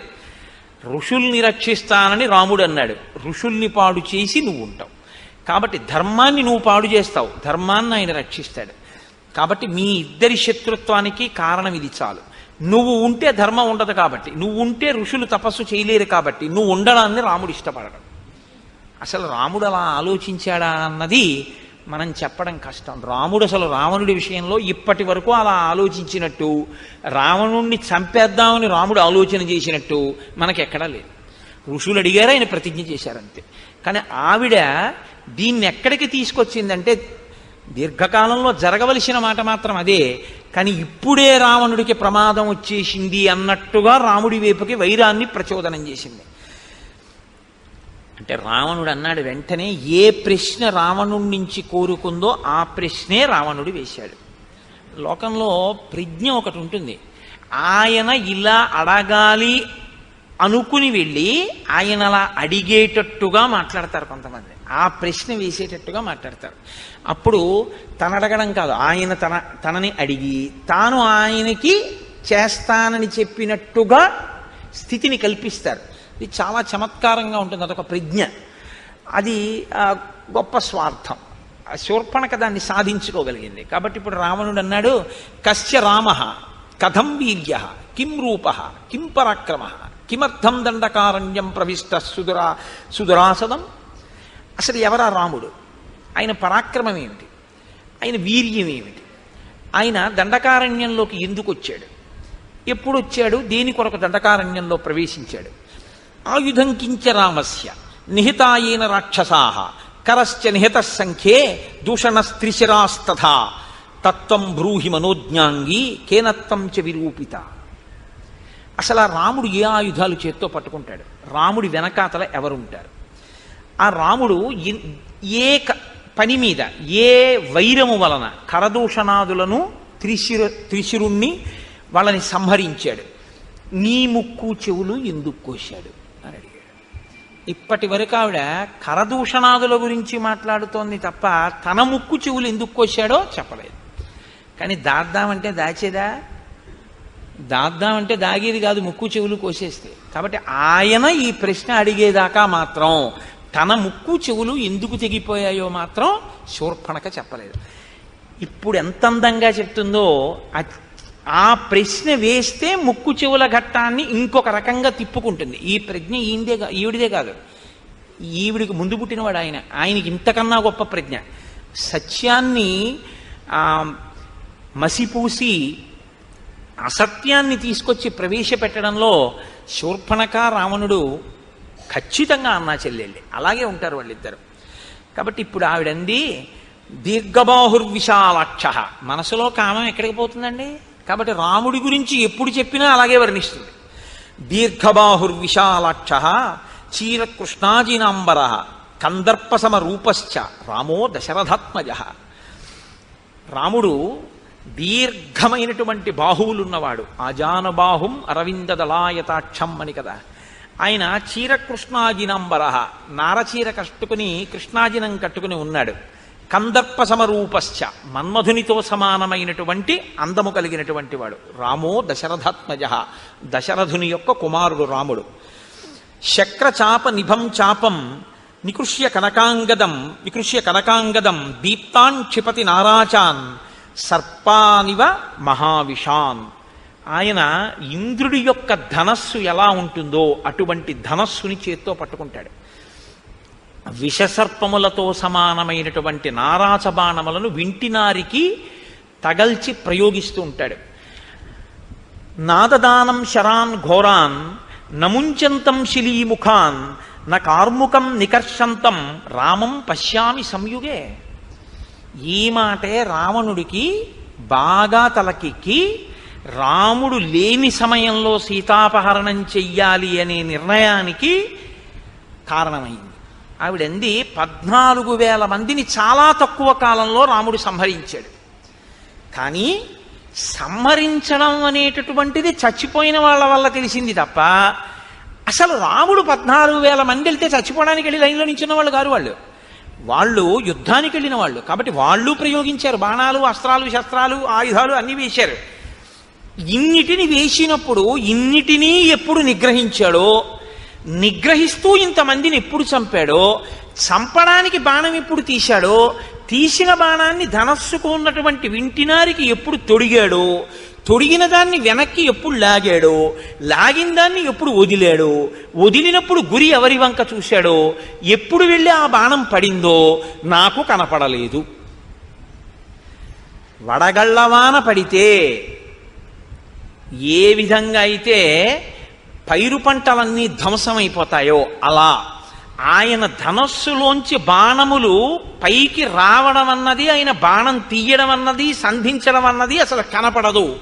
అంత వేగం అన్నమాట. అసలు ఆ బాణాలు తీస్తున్నాడా అన్నది కూడా కనపడదు, సంధిస్తున్నాడా కనపడదు. ఇది ఎలా ఉంటుందంటే, ఒక ఉదాహరణ చెప్పాలంటే, ఆగిపోతే లెక్క పెట్టగలిగిన ఫ్యాన్ రెక్కలు 5th గేర్లో ఉంటే లెక్క పెట్టలేని ఫ్యాన్ రెక్కలులా ఉంటుందన్నమాట. అంత వేగం. అది చాలా హీనోపమానమేమో. అంతకన్నా ఇంకా నేను ప్రవేశపెట్టడానికి అవకాశం లేక చెప్తున్నాను, ప్రత్యక్షంగా వెంటనే మనసుకు ఎక్కడానికి. అంత వేగంగా ఉంటుంది. రామబాణముల యొక్క వేగాన్ని దేనివల్ల చూడవలసి ఉంటుందంటే ఫలితాన్ని బట్టి చూడవలసి ఉంటుంది. ఇంతమంది చచ్చిపోయారు కాబట్టి బాణాలు వేసాడు అనుకోవాలి తప్ప బాణాలు వేయడం చూడడం మాత్రం కుదరదు. ఎందుకంటే ఆ వేగం అలా ఉంటుంది, అంత వేగంగా వేస్తాడు ఆ బాణాలని. ఇప్పుడు రావణుడికి ఈ మాట విన్నాకే భయం వేసింది. మనం మాత్రం వెళ్ళి ఎదురుగుండా ఎలా నిలబడతాం అనుకున్నాడు. అనుకుని రాముడు లేని సమయంలో సీతాపహరణం చెయ్యాలన్న నిశ్చయం చేసుకోవడానికి కారణం కూడా శూర్పణఖ యొక్క మాటలే. అంటూ ఆవిడంది, ఋషీణామభయం దత్తం కృతక్షేమాశ్చ దండకాహ. ఋషులకందరికీ కూడా అభయం ఇచ్చాడు దండకారణ్యంలో. రాక్షసులందరినీ ఇలాగే చంపేస్తానన్నాడు. ఆయనతో ఎవరుంటారని కదా నువ్వు అడిగావు. భ్రాతాచాస్య మహాతేజ గుణవాన్ తుల్య విక్రమ అనురక్తశ్చ భక్తశ్చ లక్ష్మణో నామవీర్యవాన్ అమర్షీ దుర్జయో జేత విక్రాంతో బుద్ధిమాన్ బలి రామస్య దక్షిణో బాహు నిత్యం ప్రాణో బహిశ్చర. ఆయన తమ్ముడు లక్ష్మణుడు ఉన్నాడు. అపారమైనటువంటి గుణసంపత్తి కలిగినటువంటి వాడు. అన్నగారంటే భక్తి కలిగినటువంటి వాడు. లక్ష్మణుడని పేరు కలిగినటువంటి వాడు. విపరీతమైన కోపం ఉన్నవాడు. ముక్కు చెవులు కోసేశాడు కదండి. అందుకని ఒకరిని జయించడమే తప్ప తాను జయింపబడడం అన్నది తెలియనటువంటి వాడు. గొప్ప పరాక్రమం ఉన్నవాడు.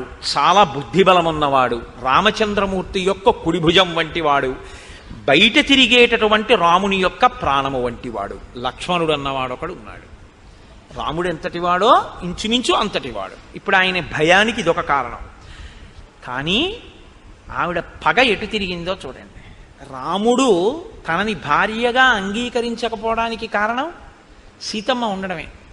ఇప్పుడు సీతమ్మ యందు అనురక్తి రావణునికి కలగాలి. ఆ సీతమ్మని అపహరించాలి. అపహరించి రావణుడు తీసుకొస్తే సీతమ్మ బాధపడాలి. రాముడు రక్షించలేని స్థితి కల్పించాలంటే రాముడు దూరంగా ఉండగా సీతాపహరణం జరగాలి. రాముడు దూరంగా ఉండగా సీతాపహరణం జరగాలంటే రాముడి ముందు మనం నిలబడి లేనిపోని ఇబ్బంది తెచ్చుకోవడం ఎందుకన్న భావన రావణుని ఎందుకు కలగాలి. సీతమ్మని అపహరించి తెచ్చేయాలి. భార్య లేక రాముడు ఏడవాలి.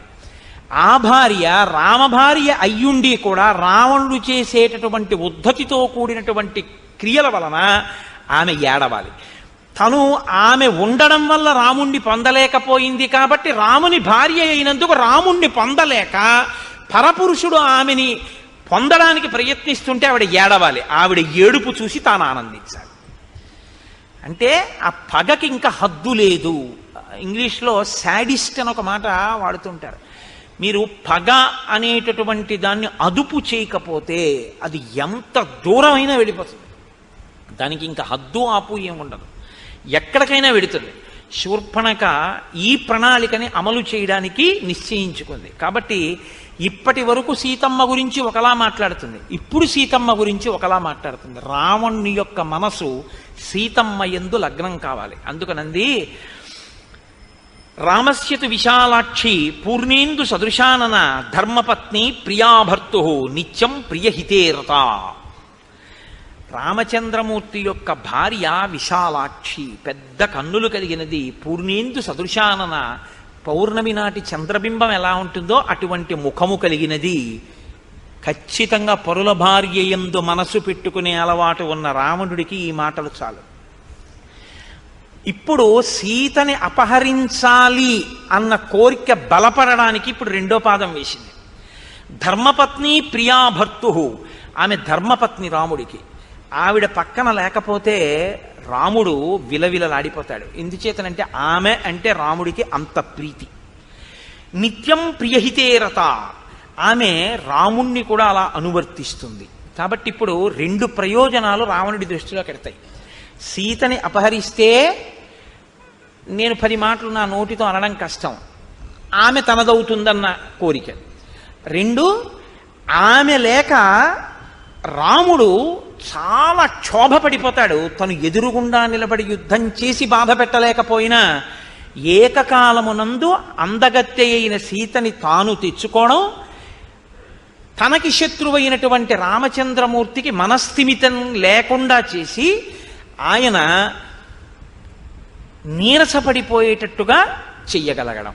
అంత ప్రియమైన భార్య కనపడకపోతే, ఆ భార్య రాక్షసుడి చేత అపహరింపబడితే ఆయనకి వెంటనే అశాంతి కలుగుతుంది కదండి. అశాంతి చేత ఏమవుతుంది? చెయ్యవలసినటువంటి ధర్మబద్ధమైన అనుష్ఠానము నశించిపోతుంది. అనుష్ఠానము నశిస్తే తేజస్సు నశిస్తుంది. తేజస్సు నశిస్తే తాను అవతలవాడిని పడగొట్టడానికి అవకాశం కలుగుతుంది. కాబట్టి ఇప్పుడు రావణుడి మనస్సులో తీసుకునేటటువంటి నిర్ణయం ఎటువంటిదై ఉండాలో అటువంటి నిర్ణయం రావణుడి నోటి వెంట పైకి వచ్చేటట్టు శూర్పణఖ వృత్తాంతాన్ని మార్చి అక్కడ ప్రకటిస్తోంది రావణుడి దగ్గర. అంటే తన పగకి అనుగుణంగా అవతలవాణ్ణి పనిముట్టుగా వాడుకోవడానికి ఎంత బాగా మాట్లాడగలదో శూర్పణఖ మీరు గమనించవలసి ఉంటుంది. ఇది బాగా అన్న మాట పనికొచ్చే బాగా, పనికిరాని బాగా అన్నది కూడా చూసుకోవలసి ఉంటుంది మాట విషయంలో. కాబట్టి సా సుకేశీ సునాసోరు సురూపాచ యశస్విని దేవతేవ వనస్యాస్య రాజతే శ్రీరివాపరా. ఆమె చాలా అందగత్తె, చాలా విశేషమైనటువంటి నల్లని కురులు కలిగినటువంటిది, అందమైనటువంటి రూపమున్నది, కీర్తి కలిగినటువంటిది. ఆమె వనములో తిరుగుతుంటే వనదేవత అనిపిస్తుంది. సాక్షాత్ శ్రీ మహాలక్ష్మిలా ఉంటుంది. తప్త కాంచన వర్ణాభ, కాల్చిన బంగారు కాంతితో ఉంటుంది. తామగ్నివర్ణాం తపసాజ్వలంతీం వైరోచనీం కర్మ ఫలేషు జుష్టాం అన్నట్టు రక్తతుంగ నఖీశుభ, ఎర్రని ఎత్తు కలిగినటువంటి ఎత్తైన గోళ్లతో ఉంటుంది. సీతానామవరోహ వైదేహి తను మధ్యమ, సన్నని నడుము కలిగినటువంటి విదేహరాజపుత్రి అయినటువంటి ఆమె పేరు, అందమైన ముఖమున్న ఆ తల్లి పేరు సీత. నైవ దేవీ నగంధర్వీ నయక్షీ నచకిన్నరీ నైవం రూపా మయా నారీ దృష్టపూర్వా మహీతలే. అటువంటి అందగత్యని నేను ఇత పూర్వం గంధర్వులలో కాని, యక్షులలో కాని, కిన్నెరులలో కాని, ఎక్కడ భూలోకంలో ఉన్నటువంటి నరకాంతలలో కాని నేను చూసి ఎరగను. ఈ మాట అన్న తర్వాత రావణ బుద్ధి ఇంకోలా ఉండే అవకాశం ఉంటుందా అంటే, ఇంత స్తోత్రం దేనికంటే సీతమ్మ తల్లి ఎందున్న ప్రీతి చేత కాదు, సీతమ్మ తల్లిని ఖేద పెట్టడానికి ఇప్పుడు ఆవిడ అందాన్ని పొగుడుతోంది. ఇప్పటి వరకు ఏమంది? కరాళ అసతి అంది. ఇప్పుడు ఆవిడ అందాన్ని పొగుడుతోంది. అంటే తనకి ఎప్పుడు అనుకూలమో అప్పుడు అలా మాట్లాడుతుంది. యస్య సీతా భవేద్ భార్య యం చ హృష్టా పరిష్వజేత్ అతి జీవేత్ స సర్వేషు లోకేష్యపి పురందరాత్. సీతమ్మ ప్రియమార ఎవరిని కౌగిలించుకుంటుందో వాడు ఇంద్రుడి కన్నా గొప్పవాడు. అటువంటి పురుషుడు ఎంత అదృష్టవంతుడో ఊహించడానికి శక్యం కాదు. అంటే ఈయన మనస్సునే ఆవిడ వైపు ప్రవేశపెడుతోంది. సా సుశీల వపుశ్లాఘ్య రూపేణ ప్రతిమాభువి తవానురూపా భార్యా స్యాత్ త్వం చ తస్యాస్తథాపతి. ఆమె చక్కని శీలవతి, సౌందర్యము కలిగినది, ఆమె రూపము సాటిలేనిది, నీకు భార్య కాదగినది, ఆమెకు నీవే భర్త కాదగిన వాడవు. ఇది ఇంతకన్నా అర్ధరహితమైన మాట ఇంకోటి ఉంటుందండి. ఆవిడ వివాహిత, ఆవిడికి భర్త ఉన్నాడు. ఆమెకి నీవే భర్త కాదగిన వాడివి అంటే అసలు నీ పక్కన కూర్చోవలసిన ఆవిడ్ని రామచంద్రమూర్తి తన పక్కన కూర్చోబెట్టుకుంటున్నాడు. ఇది అతని అసూయకి ఇంకొక కారణం. ఇప్పుడు ఇంకొంచెం ఆజ్యం పోసింది. వెళ్ళి ఓడించి తీసుకురాలేడు. ఆ చేతకానితనం కూడా, అంటే తొందరబడి రాముడి ముందుకు ఎడతాడేమో ఆవిడకి అనుమానం ఉంది. ఎందుకంటే 14,000 మంది చచ్చిపోవడం ఆవిడ చూసింది. గబుక్కుని రావణుడికి ఏమైనా ఆవిడ పగ తీరేది ఎలాగ? ఇంకా పగ తీరాలంటే ఇప్పుడు ఆవిడ ప్రణాళిక మార్చింది. రాముడి మీదకి యుద్ధానికి పంపితే ఇక నా పగ తీరదు. ఆవిడకి అనుమానం వచ్చింది రాముడి చేతిలో నిలబడడం కష్టమని. కాబట్టి సీతమ్మను అపహరిస్తే పోతుంది. కాబట్టి ఇప్పుడు దానికి అనుగుణంగా అలా జరిగేటట్టుగా మాట్లాడుతోంది. కురుప్రియం తథా తేషాం రక్షసాం రాక్షసేశ్వర వధాత్ తస్య నృశంసస్య రామస్యాశ్రమవాసినః. నీవు సీతాపహరణం చేసి రాక్షసులకందరికీ కూడా ఉపకారం చెయ్యాలి. ఎందుచేతనంటే చనిపోయినటువంటి రాక్షసులందరూ కూడా శాంతి పొందాలి అంటే రాముడు అశాంతి పొందేటట్టు చేయాలి. రాముడు అశాంతి పొందాలి అంటే రాముని యొక్క ప్రియ భార్య అయినటువంటి సీతని నువ్వు అపహరించాలి. ఈ మాటలు చెప్పిన తర్వాత మంత్రులు ఎంత గొప్పవాళ్ళో, ఆయన మంత్రులందరితోటి ఒకసారి సమావేశం పెట్టి ఆవిడ ఒక చాలా చమత్కారమైనటువంటి మాట ఒకటి చెప్పింది. అసలు నేను ఆ సీతని నీకు భార్యని చేద్దామనే తీసుకొచ్చే ప్రయత్నం చేశాను. ఆ లక్ష్మణుడు ఉన్నాడే, నేను సీతమ్మని నీకు భార్యగా చేద్దాం, నీకు తగింది కదా, రాముడికి ఎందుకని తీసుకొస్తుంటే నా ముక్కు చెవులు కోసేశాడు. అదే యథార్థం కాదు. అంటే తన ముక్కు చెవులు కొయ్యడం అన్న విషయాన్ని రావణుడు అడిగేంత వరకు దాచినా దాగని దాన్ని ప్రస్తావించకుండా అడిగిన తరువాత సానుభూతి రావణుడికి కలిగేటట్టుగా ఆ జరిగిన కథని తిప్పింది. చూసావా పాపం ఎంత ప్రీతో మా చెల్లెలకి, ఎంత ప్రీతో అనుకోవడానికి కారణం ఒకటి ఉందండి. ఎందుకంటే శూర్పణఖ భర్త విద్యుజ్జిహ్వుడు అన్న ఆయన్ని శత్రు సైన్యం అనుకుని గబుక్కుని రావణాసురుడు చంపేశాడు ఆవిడ భర్తని. ఆవిడ భర్తని ఆవిడికి లోటే ఉంది. చూశాంగా, ఎవరైనా అందంగా కనబడితే వెళ్ళి నాతో భోగించట్టు ఉంటుంది. కాబట్టి నేను ఈవిడ భర్తని చంపేసిన ఈవిడ మాత్రం నాకు అనురూప అయినటువంటి భార్యను తీసుకురావడానికి ప్రయత్నిస్తూ పాపం ముక్కు చెవులు కూడా కోల్పోయింది అన్న సానుభూతి తన యందు కలిగితే తను చెప్పిన మాటలలో ఉన్నటువంటి డొల్లతనం ఏమైనా ఉంటే దాని వైపుకి ఇంకా రావణ దృష్టి వెళ్ళకూడదు. పైగా ఆయన దృష్టి ఇంకెక్కడికి ఎందుకు వెళ్ళదంటే, ఆయన దృష్టి ఎక్కడికి వెళ్ళాలో అక్కడికి వెళ్ళిపోవాలంటే ఓ ఆడది అందంగా ఉందని చెప్తే తాలడిపోతుంది అంతే ఆయన దృష్టి. అంత ధర్మాత్ముడు, అంత గొప్ప మనసున్నవాడు, చిలితమైనటువంటి మనసున్నవాడు, కదిలిపోతుంది ఆ మనసు తొందరగా. కాబట్టి అటువంటి వాడు కాబట్టి ఆమె ఇటువంటి బోధ చేసింది. ఇప్పుడు ఆయన మంత్రులతో మాట్లాడాడు. ఒక్కడూ కూడా ఆలోచించుకున్నట్ట ఎటువంటి ఉపాయమును నేను తీసుకోవలసి ఉంటుంది. ఆయన దృష్టికి బాగా తోచినటువంటి ఉపాయం ఏమిటంటే, నేను సైన్యంతో వెళ్ళి రాముడితో లక్ష్మణుడితో యుద్ధం చేయడం కన్నా రామలక్ష్మణులను దూరం చేసి సీతమ్మను అపహరించడమే మంచిది. ఈ నిర్ణయానికి రావడానికి కారణం నేను మీకు ఆ కోణంలో ముందు నుంచి చెప్పుకొస్తున్నాను. శూర్పణఖ యొక్క ప్రసంగము తాత్పర్యం అదే. అలా రావణుడు చెయ్యాలన్నదే ఆవిడ కోరిక. కాబట్టి ఇప్పుడు రావణుడు వెళ్ళడం వల్ల శూర్పణఖ యొక్క ప్రతిజ్ఞ, శూర్పణఖ యొక్క మనస్సు తీరుతుంది. కాంచనం రథమాస్థాయ కామగం రత్నభూషితం పిశాచవదనైర్యుక్తం ఖరై కాంచనభూషణై మేఘప్రతిమనాదేన సతేన ధనదానుజ రాక్షసాధిపతి శ్రీమాన్ యయౌ నద నదీపతిం. ఆయన వెంటనే వాహనశాలలోకి వెళ్ళాడు. అక్కడ ఉండేటటువంటి ఆ సారథిని పిలిచి నాకు ఒక ఉత్తమమైన రథాన్ని పూంచు అన్నాడు. అగ్నిహోత్రపు తేజస్సు ఎలా ఉంటుందో, చంద్రమండల సన్నిభమైన గొడుగు ఎలా ఉంటుందో అటువంటి గొడుగుతో ఉండి అలంకరింపబడి రత్నములు పొదగబడిన ఒక రథాన్ని తీసుకొచ్చి అక్కడ పెట్టాడు. దానికి గాడిదలు కట్టబడి ఉన్నాయి. ఆ గాడిదల ముఖాలు మళ్ళీ పిశాచం ముఖాలతో ఉన్నాయిటవి. అటువంటి రథాన్ని అధిరోహించాడు. నదీనదముల యొక్క భర్తని చూస్తూ వెడుతున్నట్ట. నదీనదముల యొక్క భర్త అంటే సముద్రుడు. నది తూర్పు ముఖంగా ప్రవహిస్తుంది, నదము పశ్చిమ ముఖంగా ప్రవహించి సముద్రంలో కలిసిపోతుంది. కాబట్టి ఇప్పుడు ఆ సముద్రాన్ని చూస్తూ ఆ రథం మీద వెళ్ళిపోతున్నాడు. వెళ్ళిపోతూ కింద ఉన్నటువంటి ఆశ్రమాలని వాటిని అన్నింటినీ చూస్తున్నాడు. ఆయన అలా ఉత్తర దిక్కుగా ప్రయాణం చేసి వెడుతున్నప్పుడు అందులో కింద చూడవలసినటువంటి ఆశ్రమాలు, వనాలు, మృగాలు మొదలైనవి కనపడుతుంటాయి. సంతోషిస్తున్నాడు, ఆలోచిస్తున్నాడు. మహర్షి అక్కడ ప్రతిపాదించి చూడదగినదిగా చెప్పబడిన చాలా గొప్ప విషయం ఒకటి ఉంది. అది ఒకానొకప్పుడు గరుత్మంతుడు గజకచ్చపములు అని ఒక ఏనుగు, ఒక తాబేలు, అవి నిరంతరం పోరాటం చేసుకునే మహాభారతంలో దాని గురించి విశేషంగా ప్రస్తావన ఉంది. ఆ గజకచ్చపములను తినేయమన్నారు గరుత్మంతుడి ఆకలి తీరాలంటే. ఈయన వెళ్ళి వాటి రెండింటినీ కూడా తన కాళ్లతో పట్టుకుని తీసుకొచ్చి ఒక పెద్ద చెట్టు 100 యోజనముల వరకు పెరిగినటువంటి శాఖలు కలిగిన ఒక మర్రి చెట్టు కొమ్మ మీద పెట్టుకున్నాడు. పెట్టుకుంటే ఆ కొమ్మ పెళపెళ విరిగిపోయింది వాటి బరువుకి. ఆ కింద మునులు తపస్సు చేసుకుంటున్నారు. ఆ కొమ్మ వాళ్ళ మీద పడిపోతుందేమోనని ఆయన ఏం చేశారంటే ఒక కాలితో గజకచ్చపాలని పట్టుకుని ఒక కాలితో ఈ కొమ్మని పట్టుకుని సముద్రం మీద ఎగిరిపోయాడు. అలా ఎగిరిపోతూ ఆయన ఆ గజకచ్చపాలు రెండింటినీ తినేశాడు. ఆ ఏనుగుని ఆ తాబేల్ని తినేసి ఇప్పుడు ఈ కొమ్మతో ఆయన ఒక పని చేసేట. ఒక కిరాత గ్రామంలో మునులను వేధించేటటువంటి వాళ్ళు కొంతమంది ఉన్నారట. ప్రహర్షముతులం లేభే మోక్షయిత్వా మహామునీన్. వాళ్ళని ఆ చెట్టు కొమ్మతో బాది సంహరించి ఈ మునులను కాపాడట. ఆ చెట్టు ఎక్కడుందో ఆ చెట్టు కొమ్మ విరిగిపోగా మిగిలినటువంటి చెట్టు 100 యోజనముల విస్తీర్ణము కలిగినటువంటి ఒక పెద్ద మర్రి చెట్టు. దాని కింద మునిగణములన్నీ కూర్చుని తపస్సు చేస్తూ ఉంటారు.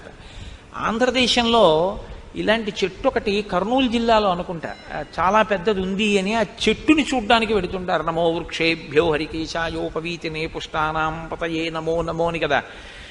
చాలా కొన్ని కిలోమీటర్ల దూరం వరకు దాని కొమ్మలు వ్యాపించి ఉంటాయి అంటారు. అలా అటువంటి వృక్షరాజములు ఇప్పుడే ఉన్నాయి అంటే ఆ కాలంలో ఇంకా పెద్ద ఉండేవన్నమాట. తం మహర్షి గణైర్జుష్టం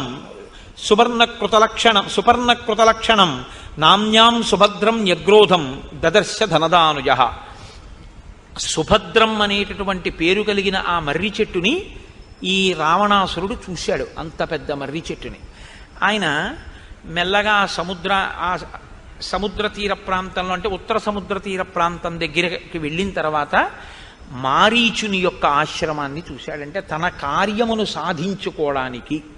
ఇప్పుడు ఆయన ఏమిటి నిర్ణయానికి వచ్చాడు? రామలక్ష్మణుల్ని దూరం చేసి సీతమ్మను అపహరించాడు. కాబట్టి ఇప్పుడు రామలక్ష్మణులని దూరం చేయడము అంటే అదంత తేలికైన విషయం కాదు. సీతమ్మ దగ్గర ఎప్పుడూ రాముడో లక్ష్మణుడో ఉంటారు. రామలక్ష్మణులు ఇద్దరూ వెళ్ళిపోవాలంటే ఏదో చాలా పెద్ద ప్రణాళికే వెయ్యాలి, సామాన్యమైన విషయం ఏం కాదు అది. కాబట్టి అంత గొప్ప ప్రణాళికని అమలు చెయ్యడంలో రావణాసురుడికి సహకరించగలిగినటువంటి సమర్థత కలిగిన మిత్రుణ్ణి వెతుక్కోవాలి. కాబట్టి ఇప్పుడు ఆయన మారీచుని యొక్క ఆశ్రమానికి వెళ్ళాడు. వెళ్ళి ఆ మారీచుడి దగ్గరికి వెళ్ళి ఒక మాట చెప్తున్నాడు. 14,000 మంది ఖరదూషణాదులనేటటువంటి రాక్షసుల్ని నేను జనస్థానంలో ఉంచాను, నీకు తెలుసు. వాళ్ళు ఏం చేస్తుంటారు? ఏదో పాపం వాళ్ళ పని వాళ్ళు చేసుకుంటూ ఉంటారు. ఏమిటి వాళ్ళ పని? బాధమానా మహారణ్యే మునీన్వై ధర్మచారిణ. ధర్మమును అనుష్ఠించేటటువంటి మునులను బాధిస్తుంటారు వాళ్ళు. కాబట్టి వాళ్ళ పని వాళ్ళు చేసుకుంటున్నారు. కానీ నానా ప్రహరణోపేతా కరప్రముఖ రాక్షసా తేన సంజాతరోషేణ రామేణ రణమూర్ధని అనుప్యాపరుషం కించిత్ శరైర్వ్యాపారితం ధను. అటువంటి ఖరదూషణాదుల్ని వాళ్ళ పని వాళ్ళు చేసుకుంటున్న వాళ్ళని, మునుల్ని బాధ పెడుతున్న వాళ్ళని రాముడు ఒక్క మాట వ్యగ్రతతో ఏమీ అనకుండా యుద్ధానికి వెళ్ళారు అని 14,000 మందిని చంపేశాడంతే, ధనస్సుకు బాణాలు సంధించి. అంత కోపం, అదే ప్రవర్తించవలసిన పని అంటూ పిత్రానిరస్త, తండ్రి చేత ఇంటి నుంచి వెళ్ళగొట్టబడ్డాడు రాముడు. అంత దురాత్ముడు. కాబట్టి క్రుద్ధేన విపరీతమైన కోపం ఉన్నవాడు, సభార్య భార్యతో ఉన్నవాడు, క్షీణజీవిత ఇలాంటి వాడు కాబట్టే వాళ్ళ జోలికి వెళ్ళాడు కాబట్టి అయిపోయింది ఇంకా ఆయన జీవితం.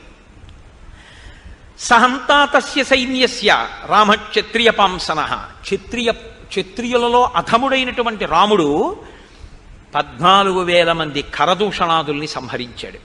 దుశ్శీల కర్కశస్తీక్ష్ణో మూర్ఖో లుబ్ధో అజితేంద్రియ త్యక్తధర్మో అధర్మాత్మ భూతానాం అహితేరత.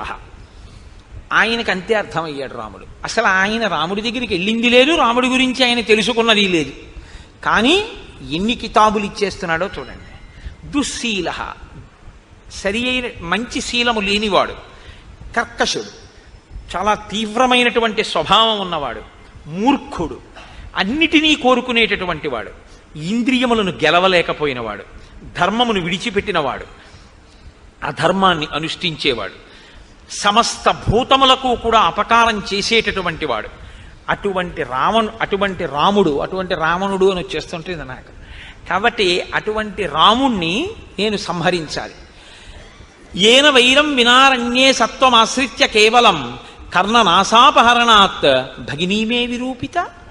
అసలు ఏ కారణం లేకుండా ఆవిడ చేసి నా కోసం సీతమ్మని ఎత్తుకొచ్చేద్దాం అనుకుందిట అంటే మళ్ళీ మారీచుడు మరి అలాంటి పనులు ఏమిటయా అంటాడేమోనని ఆవిడే ఓ అబద్ధం, ఈయన ఆ అబద్ధాన్ని ఇంకో పెద్ద అబద్ధం చేస్తున్నాడు. ఈయన అంటున్నాడు అసలు ఈయన వైరం వినారణ్యే, అరణ్యంలో అసలు ఈ శూర్పణఖకి రాముడికి వైరమే లేదు.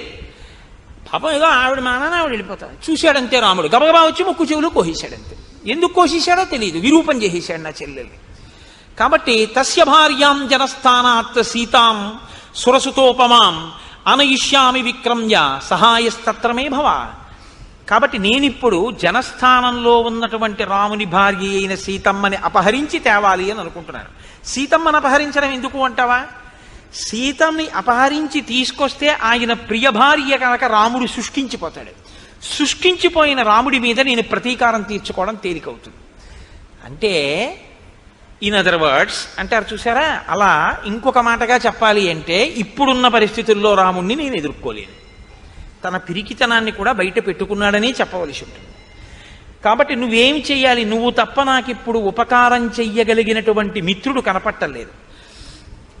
సవర్ణస్త్వం మృగో భూత్వా చిత్రో రజిత బిందుభిః ఆశ్రమే తస్య రామస్య సీతాయాః ప్రముఖే చర త్వాంతు నిస్సంశయం సీత దృష్ట్వాతు మృగరూపిణం గృహ్యతామితి భర్తారం లక్ష్మణంచాభిదాస్యసి. నీవు బంగారు చుక్కలు కలిగినటువంటి ఒక జింక వేషంలో అక్కడ తిరగాలి. అపురూపమైనటువంటి నీ రూపాన్ని చూసి, ఆశ్రమంలో విహరిస్తున్నటువంటి నీ రూపాన్ని చూసి ఆకర్షితురాలైన సీత నువ్వు కావాలి అని కోరుకుంటుంది. నిన్ను వేటాడడం కోసం రాముడు దూరంగా వెడతాడు. రాముడు దూరంగా వెళ్ళినటువంటి అవకాశాన్ని వినియోగించుకొని, ఇంకా ఇక్కడ చెప్పలేదు మారీచుడు ఏమనాలో, అప్పుడు నేను సీతని అపహరించగలుగుతాను. అపహరించి నేను సీతని తీసుకొస్తాను. త్వాంతు నిస్సంశయం సీతా దృష్ట్వాతు మృగరూపిణం గృహ్యతామితి భర్తారం లక్ష్మణంచాభిదాస్యసి. అలా నేను సీతమ్మని అపహరించేటప్పుడు నిరాబాదో హరిష్యామి రాహుశ్చంద్ర ప్రభామివ. నేను ఏమీ ఇబ్బంది లేకుండా సీతమ్మని అపహరించి తీసుకొచ్చేస్తాను. ఎందుకంటే ఇబ్బంది లేకుండా అంటే రామలక్ష్మణులు అక్కడ ఉండరు కాబట్టి. అది ఎలా తీసుకొస్తానని ఆయన నోటి వెంట పడిపోయిందంటే మాట, రాహువు చంద్రుణ్ణి కబళించినట్టు. చంద్రగ్రహణంలో రాహువు కబళిస్తాడు, కానీ చంద్రగ్రహణం ఉంటుందా? చంద్రుడు మళ్ళీ బయటికి వచ్చేస్తాడు, రాహువు పోతాడు. రాహువు ఎప్పుడు పాపగ్రహం కిందే కదా. కాబట్టి సీతమ్మ నేను తీసుకెళ్ళినా మళ్ళీ సీతమ్మ రాముణ్ణి చేరిపోతుంది అన్న మాట రావణుడి నోటి వెంట చెప్పకనే చెప్పేశాడు ఆ రోజున. కాబట్టి రాహువు చంద్రుణ్ణి గ్రసించినట్లు నేను గ్రసిస్తాను అంటే ఈ మాట విన్నట్ట మారీచుడు. తస్య రామకథాం శ్రుత్వా మారీచస్య మహాత్మనః శుష్కం సమభవద్వక్త్రం పరిత్రస్తో బభూవః. ఇక్కడ మహర్షి చాలా అందమైనటువంటి మాట ఒకటి ప్రయోగం చేశారు. తస్య రామకథాం శ్రుత్వా, రాముడి గురించి ఈ రావణుడు చెప్పినటువంటి మాటలు విన్నారట. ఎవరు? మారీచస్య మహాత్మనః, మహాత్ముడైనటువంటి మారీచుడు విన్నాడు. ఆయన రాక్షసుడు అని కాని, లేకపోతే అల్పమైన బుద్ధి ఉన్నవాడని కానీ మహర్షి అనలేదు. అనలేదు అంటే మారీచుడు మహాత్ముడు అని మహర్షి అంతటి వారు సంబోధించారు అంటే మారీచుని యొక్క ప్రసంగము, మారీచుని యొక్క హృదయము, మారీచుని యొక్క స్థితి ఎలా ఉంటాయో మీరు ఊహించవచ్చు. గతంలో అయితే రామునికి అపకారం చేయబోయినవాడు, విశ్వామిత్రుడికి అపకారం చేయబోయినవాడు, యజ్ఞధ్వంసమునకు పాల్పడినవాడు, అధర్మమునందు ప్రవర్తించినవాడు అయి ఉండి ఉండవచ్చుగాక. కానీ ఇప్పుడున్న మారీచుని పరిస్థితి వేరు. కాబట్టి మారీచస్య మహాత్మనః. కాబట్టి ఇప్పుడు మారీచుడు రామునికి అపకారం చెయ్యాలన్న మాట వినగానే ఓష్టౌ పరిలిహం శుష్కౌ నేత్రైర్ అనిమిషైరివ మృతభూత ఇవార్తస్తు రావణం సముదైక్షత. పెదవులు ఎండిపోయి గబగబా నాలుకతో పెదవులు నాక్కున్నట్టు. అసలు ఆ మాట వినగానే ఆయనకి పెదవులు ఎండిపోయి నోట మాట రాలేదు. ముఖం పాలిపోయింది, శుష్కించిపోయింది. రావణుడి వంక కనురెప్ప వేయకుండా స్తంభీభూతుడైపోయిన వాళ్ళ ఒక్కసారి అలా ఉండిపోయేట. రాముడికి అపకారమా, సీతాపహరణమా అంటే రాముడెవరో అర్థమయ్యుండి ఉండాలి మారీచుడికి. కాబట్టి ప్రారంభమేనండి అసలు అద్భుతంగా మాట్లాడతాడు. ఎందుకంటే రాముడెవరో అర్థం అయింది. రాముడెవరో చెప్పినా అర్థం అవ్వదు రావణుడికి. ఇందులో ఒక ప్రమాదం ఒకటి చూపిస్తున్నారు మహర్షి. తనకి తెలియకపోవడం ఎప్పుడూ తప్పు కాదు. ఎందుకంటే మీరు ఒకటి గమనించండి, ఎవ్వరూ ఎప్పుడూ అన్నీ తెలుసున్నవాడు ఎన్నటికీ కడలా ఎవడైనా అనుకుంటే వాడికన్నా అవివేకి లోకంలో లేడు. ఎందుకంటే శంకరాచార్యులు వారంతటి వారు పశుమాం సర్వజ్ఞ ప్రజిత కృపయా పాలయ విభో అన్నారు. ఇక నాకు అన్నీ తెలుసు అని ఎవడైనా అంటే ఇంకంత వాడికన్నా అవివేకి ఇంకోటి లేడని గుర్తు. అన్నీ నాకు తెలిసేట అలా అనగానే వాడి అహంకారం బయటపడిపోతుంది. నాకేం తెలుసండి అని చెప్పి మధ్య శిష్టాశ్చ తుల్యాశ్చ సంతితత్ర వనౌకసహ మత్త ప్రత్యవర కశ్చిన్ నాస్తి సుగ్రీవ సన్నిధో అన్నవాడు ఎవడో వాడు మహానుభావుడు, వాడు వినయం ఉన్నవాడు తప్ప అలా అనలేక అన్నీ నాకు తెలిసంటే ప్రమాదం కదండి. తెలియకపోవడం ఎప్పుడూ తప్పు కాదు. తెలియకపోవడం తప్పు కాదు, కానీ తెలియ చెప్తే వినకపోవడం మాత్రం మహా తప్పు. తనకి తెలియదు, ఒకరు చెప్పారు, ఏం చేయాలి? వినాలి. అసలు వినకపోతే ఇక వాడు బాగుపడడు అని గుర్తు. కాబట్టి తన బుద్ధికి తోచిందే చేస్తాడు. కాబట్టి ఆ బుద్ధిలోకి ప్రమాదపుట ఆలోచన ఎప్పుడు వస్తుందో అప్పుడు పడిపోతాడు. ఆ ఆలోచన ఎంతకాలం రాదో అంతకాలం ఓ వెలుగు వెలుగుతాడు. ఇది ఈ రెండు కోణాలు తెలుసున్నవాడు మారీచుడు. ఒకడు మహాత్ముడు, మహాత్ముడుగా మారీచుడికి అర్థమయ్యాడు. ఒకడు దురాత్ముడు, దురాత్ముడిగా అర్థమయ్యాడు. దురాత్ముడు అని ఇప్పుడు విడిచిపెట్టడానికి మారీచుడు సిద్ధంగా లేడు. ఎందుకు సిద్ధంగా లేడు అంటే ఆయనలో ఇంకా ఒక ప్రభుభక్తి అన్నది ఉండిపోయింది. కాబట్టి కనీసం ఒక మాట చెప్పి చూద్దాం మారుతాడేమో, కానీ మారుతాడన్న నమ్మకం లేదు వీడికి చెప్పినా. కాబట్టి ఆయన ప్రారంభమే ఎలా చేశాడంటే, ఇదండి ఈ పద్యం, ఈ శ్లోకం ఏదుందో ఈ శ్లోకాన్ని మన జీవితంలో మనం బాగా జ్ఞాపకం పెట్టుకోవాలి. ఒకరి మాట వినడానికి సిద్ధంగా లేకపోతే ఎంత ప్రమాదపు టంచుకి చేరుతామో మారీచుడి యొక్క ఉపన్యాసంలో మొదటి శ్లోకమే అంత గంభీరంగా ప్రారంభమవుతుంది. సులభాః పురుషారాజన్ సతతం ప్రియవాదినః అప్రియస్యతు పథ్యస్య వక్తా శ్రోతా చ దుర్లభః. సులభాః పురుషారాజన్, ఓ రాజా, నీ మనసుకి ఏది ప్రియమో, ఏది చెప్తే నువ్వు సంతోషిస్తావో అది నీకు చెప్పేవాడు లోకంలో ఎక్కడికి వెళ్ళినా దొరుకుతాడు. నీ మనసుకి నచ్చదని తెలిసి కూడా నీ హితమును కోరి చెప్పేవాడు ఉండడు. ఒకవేళ అలా చెప్పేవాడు ఉన్నా వినేవాడు ఉండడు. ఎంత పెద్ద మాట అండి. నిజమే, మనకెందుకు వచ్చిందండి ఆయనతో గొడవ అంటారు. చూడండి, లోకంలో మాట ఉంటుంది, మనకెందుకు వచ్చిందంటారు, ఎవడి కర్మ వాడి పోనిద్రు, ఏదో మనకి తెలియనట్టుంటే అయిపోయాయి అంటారు. తప్పండి, అదేంటిది, పాడైపోకుండా ఆయనకి మంచి మాట చెప్పాలి మనం అనేవాడు ఉండడు. ఒకవేళ ఆయన అలా అని తప్పబ్బాయి నువ్వు అలా ఉండకూడదు, నువ్వు మారవలసి ఉంటుంది సుమా అన్నాడు అనుకోండి, వినేవాడు ఉండడు. అంటే సులభాః పురుషారాజన్ సతతం ప్రియవాదినః అప్రియస్యతు పథ్యస్య వక్తా శ్రోతా చ దుర్లభః. అటువంటి వక్త, అటువంటి శ్రోత లోకంలో లేరు, అవతల బాగున్నాడు అంతే. ఒకవేళ ఉంటే అద్భుతం, అది మారిపోతారంటే రావలసినటువంటి అకాల మృత్యువు తొలగిపోతుంది. అవవలసిన రాక్షసుడు సత్పురుషుడైపోతాడు, మారుతాడు. మారే అవకాశం ఉందన్నమాట. అసలు నేను విన్నంటే అన్నీ విన్నా ఆ చెప్పొచ్చావులేవా అన్నాడు అనుకోండి, ఇంకెందుకు పనికి వచ్చినట్లు? ఇది మొట్టమొదటి శ్లోకంలో చెప్తున్నాడండి. ఈ శ్లోకం నేను ఇంకా ఎంత నెత్తి కొట్టుకు చెప్పాలో నాకు అర్థం కాదు, కానీ ఈ శ్లోకం జీర్ణమైతే మన పరిస్థితి వేరు. ఈ శ్లోకం జీర్ణం కాకపోతే నా దృష్టిలో అయితే రామాయణంలో ఉన్న అత్యద్భుతమైన శ్లోకాలలో ఈ శ్లోకం ఒకటి. ఎందుకో తెలుసా? మనుష్యుడన్నవాడు పాడైపోవడానికి ప్రధాన కారణం ఎక్కడుంటుందంటే చెప్పేవాడు లేక కాదు, చెప్పేవాడు ఉన్న వినేటటువంటి బుద్ధి లేక పాడైపోతాడు. మనం వినడం ఏమిటి అని ఇంకా వస్తే ఆ చెప్పిన వాళ్ళలో మనం ఏం వెతకచ్చు అన్న దృష్టికోణం. చెప్పొచ్చాడు లేదు, ఆయన ఏటో మీకు తెలుసా? ఆయన చెప్పిన దాంట్లో సారం ఉందా లేదా వాక్కులో? అది కాదు కావలసింది. తండ్రి నీకు మంచి చెప్పడానికి తండ్రికి ఎంత పండితుడై ఉండాలి? నీకు మంచి చెప్పడానికి నీ తల్లి ఎంత సంస్కృతం చదువుకుని ఉండాలి నాకు చెప్పండి. మీ తల్లిగారు సంస్కృతం చదువుకుంటేనే మీరు మీ తల్లిగారి మాట వింటారా? మీ తండ్రి గారు వేదవేదాంగములు చదువుకుంటేనే మీరు మీ తండ్రి గారి మాట వింటారా? తండ్రితనం చాలు మీకు మంచి చెప్పడానికి, తల్లితనం చాలు మీకు మంచి చెప్పడానికి కదా. ఎప్పుడు వీళ్ళు మన తల్లిదండ్రులు మన అభ్యున్నతి కొరకు మాట్లాడతారన్న భావన నీకుంటే ఆ మంచి నీకు పనికొస్తుంది. వాళ్ళకి ఏం తెలుసని నువ్వు అనగలిగితే నీ జీవితంలో తల్లిదండ్రులు నీకెప్పటికీ ఏమీ చెప్పలేరంటే నిన్ను అనుష్ఠాన పర్యంతంలోకి తీసుకురాలేరు. అది వాళ్ళ దోషం కాదు, నీ యందు దోషం. రామకృష్ణ పరమహంస మాటల్లో చెప్పాలి అంటే ఒక మేకు ఒక సుత్తి పట్టుకొచ్చి కొట్టగలడేమో కానీ అసలు అది భీమ్ అయ్యి ఉంటే అది దూలం, సిమెంటు ఇనుము కలిపిన దూలం అండి అది. అందులోకి మేకు పట్టుకొచ్చి కొడితే మేకు వంగిపోతుంది తప్ప మేకు దిగదు, ఇంత పొడెం కూడా రాలదు. గోడకి కొద్దిగా గొల్లతనం ఉంటే సుత్తి పెట్టి కొడితే మేకు దిగుతుంది. అసలు నీ మనసుకి ఆర్ద్రత ఉంటే చెప్పిన మాట లోపలికి వెళుతుంది. అసలు ఆర్ద్రతే లేకపోతే చెప్పడం ఒక శుష్క ప్రసంగం అంతే. కాకపోతే తన కర్తవ్యం, నేను మీతో మనవి చేశాను కదా, రామాయణంలో ఈ కర్తవ్యం అన్న మాట చాలా ఎక్కువ, బాధ్యత అన్న మాట ఉండదు. కర్తవ్యం తను చెయ్యవలసింది తను చేస్తున్నాడా లేదా అంతవరకు. దానికి మెప్పు గొప్ప దీనికోసం పాకులాట ఏముండదు. నేను చెప్పవలసినటువంటిది చెప్తున్నానా లేదా అంతవరకే అంతే.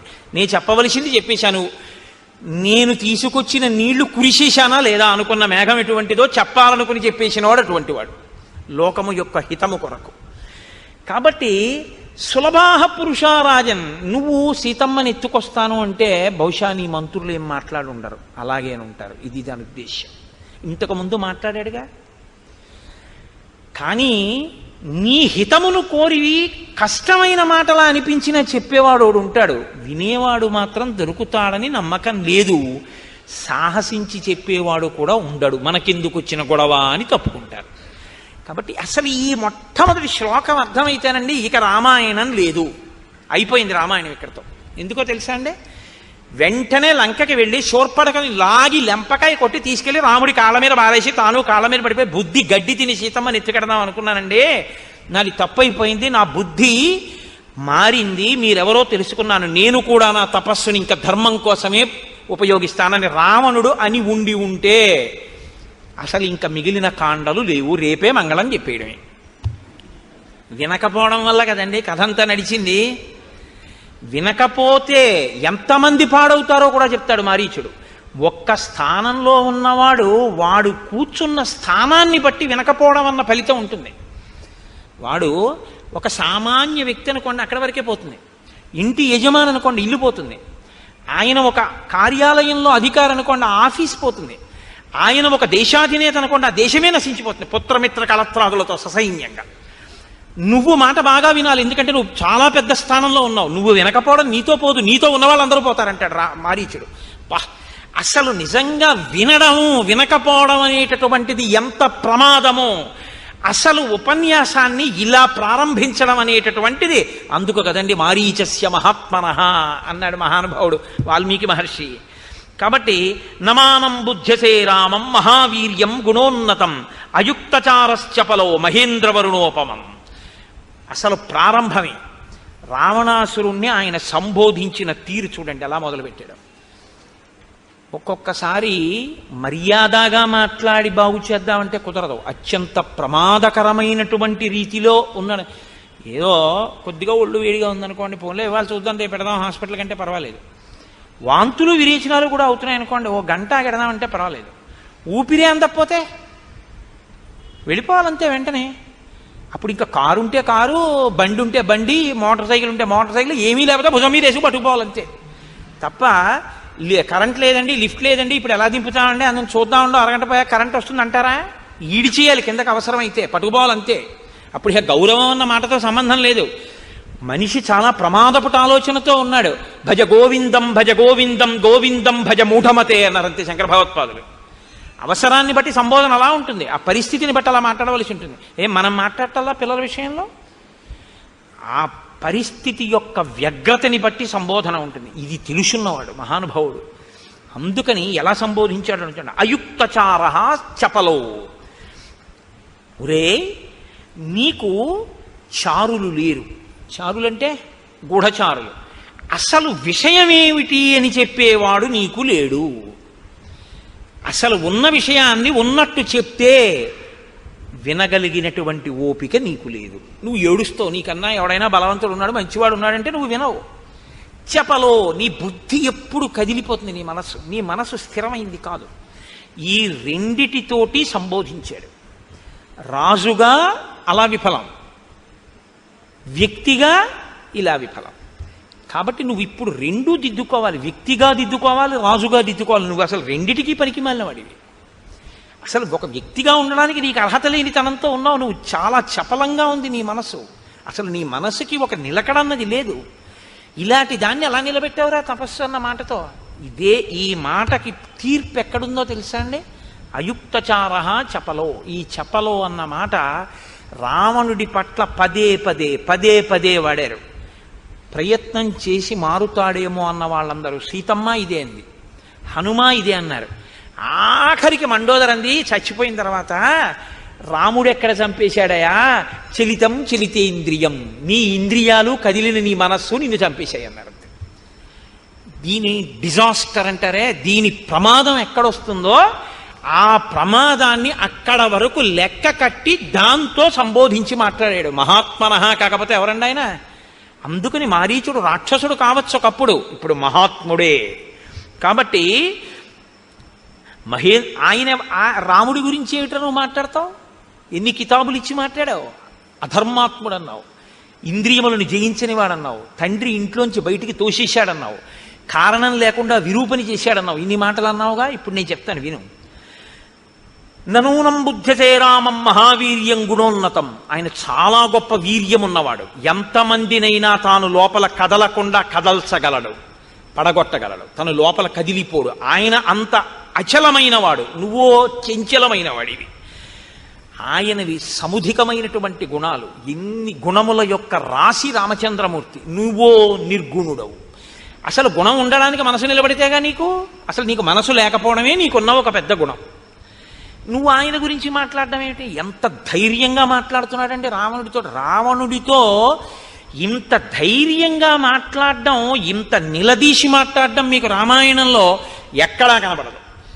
అలా మాట్లాడేవాడు ఉంటే బహుశా కిష్కింధకాండలో సుగ్రీవుణ్ణి హనుమ మాట్లాడతారు. ఇంత కదిలిపోయేవాడివి నువ్వేం పనికొస్తావు రాజు కిందని అడిగాడు ఆయన. అడిగితే విన్నాడు కాబట్టి సుగ్రీవుడు బాగుపడ్డాడు, వినలేదు కాబట్టి రావణుడు నశించిపోయాడు. రామాయణంలో మీరు అది పట్టుకోవాలి. వినడం వినడం వినడం వినాలి. రాముడు విన్నాడు. రాముడంతటి వాడు కూడా కోపానికి లోనయ్యాడు. లక్ష్మణుడు చెప్తే విన్నాడు. కాబట్టి రాముడు ఇవాళ పూజింపబడ్డాడు. ఆ వినడం అన్నది లేకపోతే ఎవ్వడూ బాగుపడే అవకాశం ఉండదు. చాలా ప్రమాదం. వినాలి. కానీ మన దురదృష్టం ఏమైపోయిందంటే, ఎంతసేపు కూడా ఇవాళ లోకంలో చాలా గొప్ప విషయం ఏంటంటే, కమ్ వాట్ మీ, ఇది ఎక్కడి నుంచి వచ్చిందో నాకు తెలియదు కానీ ఏదైనా జరగని నేను అనుకున్నది చేస్తాను, నేను అన్నదే అంటానంతే. అది చాలా దురదృష్టకరమైనటువంటి విషయంలో ఇవాళ సమాజం వెళ్ళిపోతోంది రోజు రోజుకి. కాబట్టి అపి స్వస్తి భవేత్తాత సర్వేషాం భువిరాక్షసాం అపి రామో సుసంకృద్ధ అరాక్షసం. నువ్వు ఏమనుకుంటున్నావో రావణ నాకు తెలియదు, కానీ రాముడి యొక్క భార్య అయిన సీతమ్మని అపహరిస్తానని నువ్వు అంటున్నావు కదా. అసలు నిజంగా నువ్వు సీతమ్మని అపహరించడం మాట పక్కన పెట్టు, రాముడికి రాక్షసుల మీద కోపం అంటూ వస్తే ఈ లోకంలో ఇంకా రాక్షసుడు అన్నవాడు బతకడు. కాబట్టి ఇప్పుడు నువ్వేం చేస్తున్నావో తెలుసా? సీతమ్మని అపహరించడం మాట పక్కనెట్టు, ఈ ఆలోచన చేస్తున్నావని రాముడికి తెలిస్తే చాలు రాక్షస జాతి మీద కోపం వస్తుంది. అసలు ఇక రాక్షస జాతి ఉండదు, అంత ప్రమాదపుట ఆలోచన చేసేవాడు. అపితే జీవితాంతాయ నోత్పన్నా జనకాత్మజ అపి సీతానిమిత్తంచ నభవేద్ వ్యసనం మమ. ఇది అసలు నిన్ను చంపడానికే సీతమ్మ పుట్టిందా అని నాకు అనుమానంగా ఉంది అన్నాడు ఆయన. ఎంత అబ్బబ్బో ఎలా అనేసాడో అసలు ఆశ్చర్యంగా ఉంటుందండి. అందుకే కదండి ఆవిడ జననం. ఉద్ధిత అయోనిజగా పుట్టింది కదా తల్లి, భూమిని చీల్చుకుని. అవతార ప్రయోజనం అదే కదా. కాబట్టి అసలు నిన్ను చంపడానికే పుట్టిందా? నీతో పోతుందా? లంకంతా పోతుందేమో, నేను పోతానేమో నిన్ను ఆశ్రయించినందుకు, నీ వెనక ఉన్నందుకు నేను పోతానేమో. అసలు ఎవరో నీ దగ్గర చాలా స్నేహంగా ఉన్నట్లు ఉంటూ నిన్ను నాశనం చేసేవాళ్లే ఎవరో నీకు ఈ మాటలు చెప్పి ఉండాలి సీతాపహరణం చేయమని. నచ పిత్రాపరిత్యక్తో నామర్యాద కథంచన నలుబ్ధో నచ దుశ్శీలో నచ క్షత్రియ పంసన. చూడండి, ఒక్కొక్క చోట పాయింట్ టు పాయింట్ ఖండించారంటారే, మారీచ ప్రసంగం అలా ఉంటుంది. రావణుడు ఏవన్నాడో వాటన్నింటినీ ఏకసంతాగ్రాహి అయి అన్న ప్రతి మాటని ఖండిస్తాడు. నువ్వేమన్నావు? రాముణ్ణి తండ్రి ఇంట్లోంచి వెళ్ళగొట్టాడు అన్నావు. తప్పు. ఆయన అలా వెళ్ళగొట్టపడలేదు. ఆయన మర్యాద తెలియనివాడు కాడు, ఆయన లుబ్ధుడు కాడు, ఆయన అన్నిటినీ కోరేవాడు కాడు, ఆయన దుశ్శీలుడు కాడు, క్షత్రియుల ఎందు అధముడైనటువంటి వాడు అసలే కాడు. ఆయన నచ ధర్మగుణైర్హీన కౌసల్యానందవర్ధన నతీక్ష్ణో నచ భూతానాం సర్వేషాం అహితేరత. భూతములకు అహితము చేసేటటువంటి వాడు, అపకారము చేసేటటువంటి వాడు అసలు కాడు, క్రోధమున్నవాడు కాడు, ధర్మగుణములు లేనివాడు కాడు. ఆయన అన్ని విధములుగాను యోగ్యుడు. వంచితం పితరం దృష్ట్వా కైకయ్యా సత్యవాదినం కరిష్యామీతి ధర్మాత్మా తాత ప్రవ్రజితో వనం కైకయ్యా ప్రియకామార్థం పితుర్దశరథస్య చ హిత్వా రాజ్యంచ భోగాంశ్చ ప్రవిష్టో దండకాననం. రాముని తండ్రి అయిన దశరథ మహారాజు గారిని కైకమ్మ వరములనేటటువంటి మిషని అడ్డుపెట్టి వంచి ఆయన దగ్గర 2 వరములను పుచ్చుకుంటే ఇచ్చినటువంటి దశరథ మహారాజు గారు సత్యమునందు నిలబడితే తప్ప ఊర్ధ్వలోకములు పొందలేడని తండ్రిని సత్యమునందు నిలబెట్టడం కోసం తనంత తానుగా పితృవాక్య పరిపాలకుడై 14 సంవత్సరముల అరణ్యవాసం చెయ్యడం కోసమని బయలుదేరి వచ్చినటువంటి మహాత్ముడు రాముడు. నువ్వు దాన్ని మార్చి చెప్తున్నావు, తండ్రి వెళ్ళగొట్టాడని. తండ్రి వెళ్ళగొట్టలేదు. అసలు ఇన్ని తెలిసి అలా మాట్లాడుతుంటే మారాలి ఖచ్చితంగా. మారే గుణం ఆయనకి లేదు.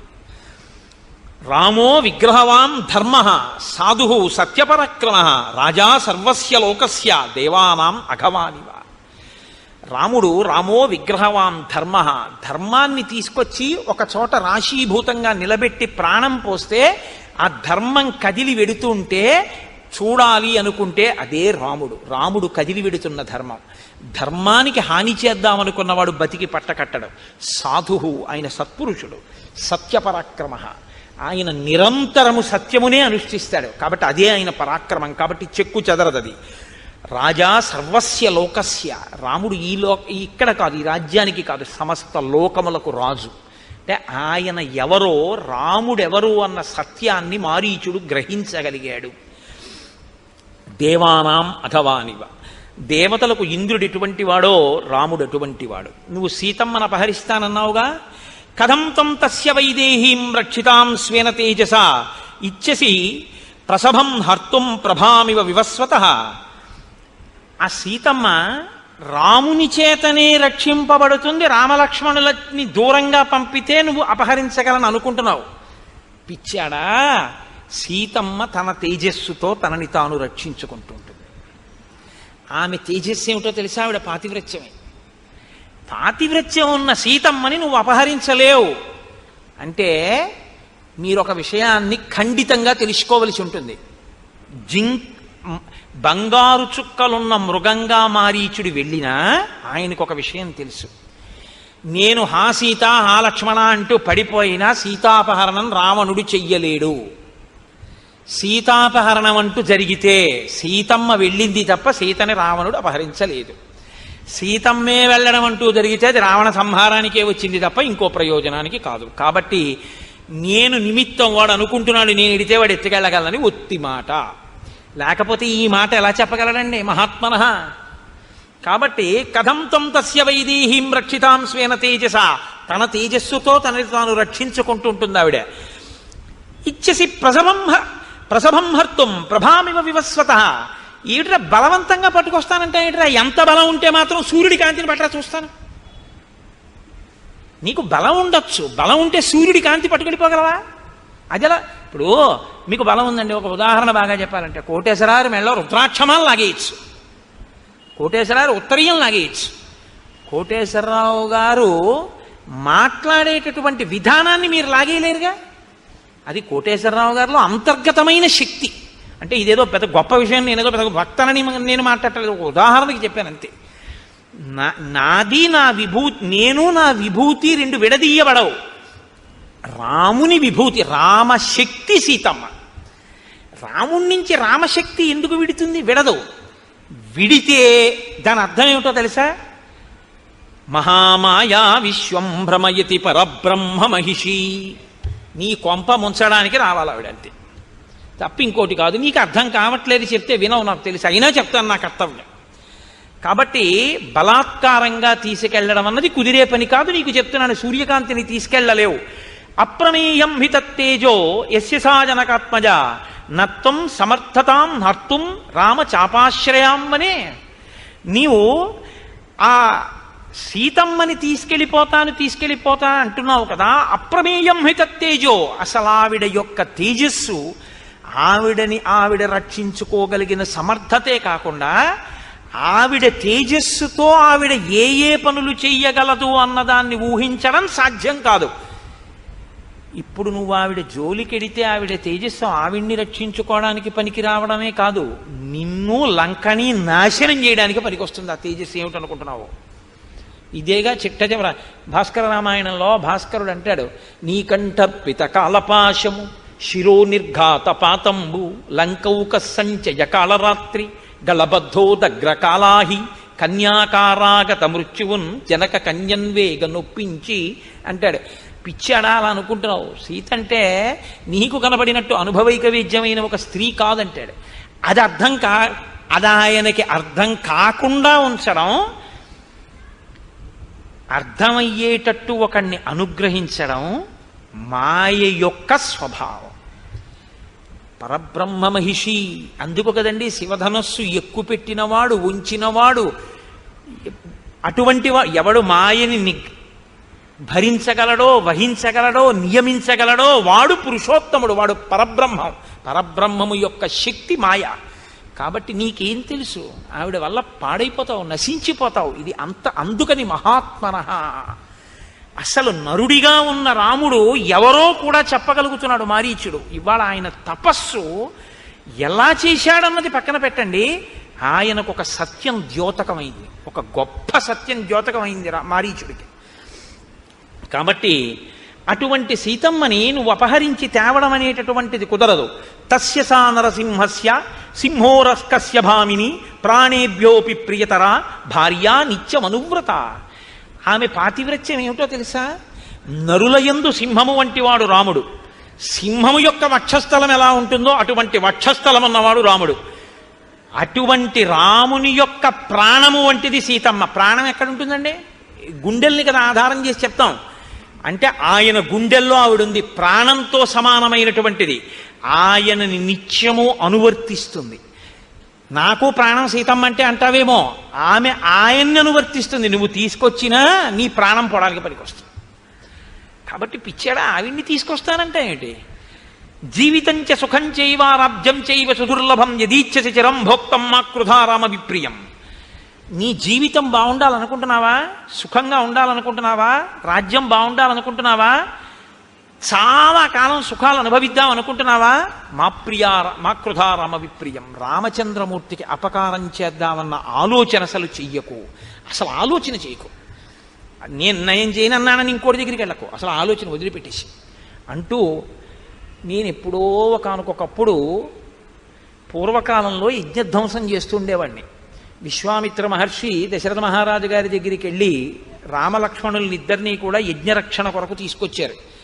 అప్పటికి ఆయన చాలా చిన్నపిల్లవాడు.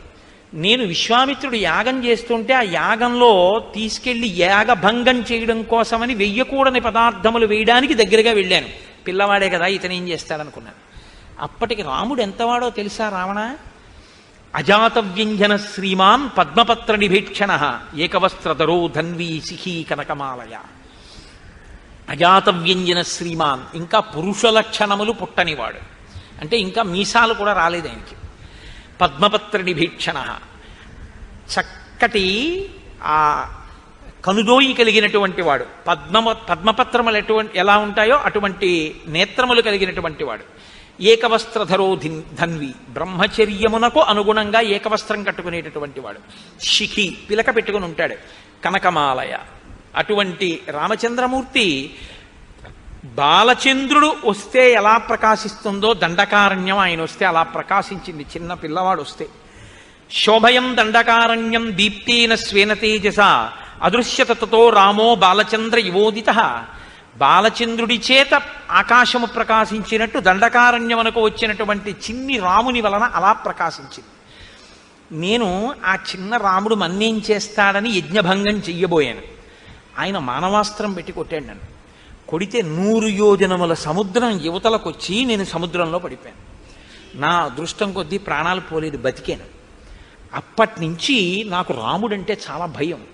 అంత చిన్న పిల్లాడు కొట్టాడు నన్ను మానవాస్త్రం పెట్టి 100 యోజనముల దూరం వెళ్ళి పడేటట్టు. ఆ తర్వాత ఆయన యవ్వనంలోకి వచ్చాడు, పెళ్లి చేసుకున్నాడు. ఆయన చాలామంది ఋషుల్ని సేవించాడు, అగస్త్యాది మహర్షుల్ని సేవించాడు. ఇప్పటికి ఆయన దగ్గర ఇంత శస్త్రాస్త్ర సంపద ఉందో. అప్పుడే ఎలా ఉన్నాడంటే ఇప్పుడు ఆయన దగ్గరికి ఎవడెడతాడరా, ఆయన జోలికి వెళ్ళడం ఏమిటిరా? ఎంత సత్యం మాట్లాడుతున్నాడండి. రాముని యొక్క ఎదుగుదలని బాగా తెలుసుకున్నవాడు మారీచుడు. రాముడి గురించి ఏమీ తెలియకుండా ఆయనంత వాడంటున్నటువంటి వాడు రావణాసుడు. అంటూ ఆయన అన్నాడు, హమ్య ప్రాసాద సంబంధాం నానారత్న విభూషితాం ద్రక్షచిత్తం పురీం లంకాం వినష్టాం మైథిలీకృతే.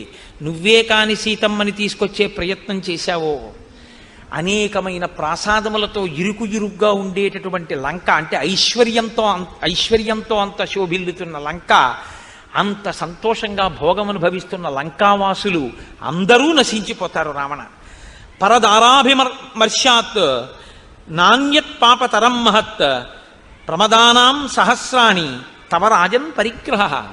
అన్య స్త్రీని కోరుకున్నటువంటి వాడు, పరుల భార్యని కోరుకున్నవాడు జీవితంలో వృద్ధిలోకొచ్చి బతికి బట్ట కట్టినట్టు లోకంలో ఇప్పటి వరకు లేదు. ఒకటి గుర్తుపెట్టుకోండి, లోకంలో అన్నిటికన్నా కష్టం ఏమిటో తెలుసా అండి? చాలా చాలా కష్టం ఏమిటో తెలుసా? చచ్చిపోవడమే. అందుకే మనం పూజ చేస్తే అనాయాసైన మరణం వినా దైన్యేన జీవితం అని అడుగుతారు. ఈశ్వరుడు ఏం చేస్తాడంటే, అందుకు కదండి సనాతన ధర్మంలో మృత్యువు దేవత అయింది, మృత్యుదేవత అంటారు. ఆవిడ తీసుకోలేదనుకోండి, ఆవిడ నేను పట్టుకెళ్ళనండి అప్పుడేందనుకోండి, అయిపోయిందే వాడి పని. నేను ఒకనకొకప్పుడు కాకినాడలో ఒకసారి ఉపన్యాసం చెప్తుంటే పేరెందుకు చెప్పాలి, ఒకప్పుడు మంచి బలాఢ్యుడై ఉండేటటువంటి వ్యక్తి, నేను ఇంకొక కోణం మాట్లాడకూడదు, ఆయన మీరు ఇక్కడ దాకా వచ్చారని తెలిసింది, ఒక్కసారి మిమ్మల్ని చూస్తానంటున్నారు కోటేశ్వరారు, ఒక్కసారి మా ఇంటికి రండి అని అడిగింది వాళ్ళ ఆవిడే.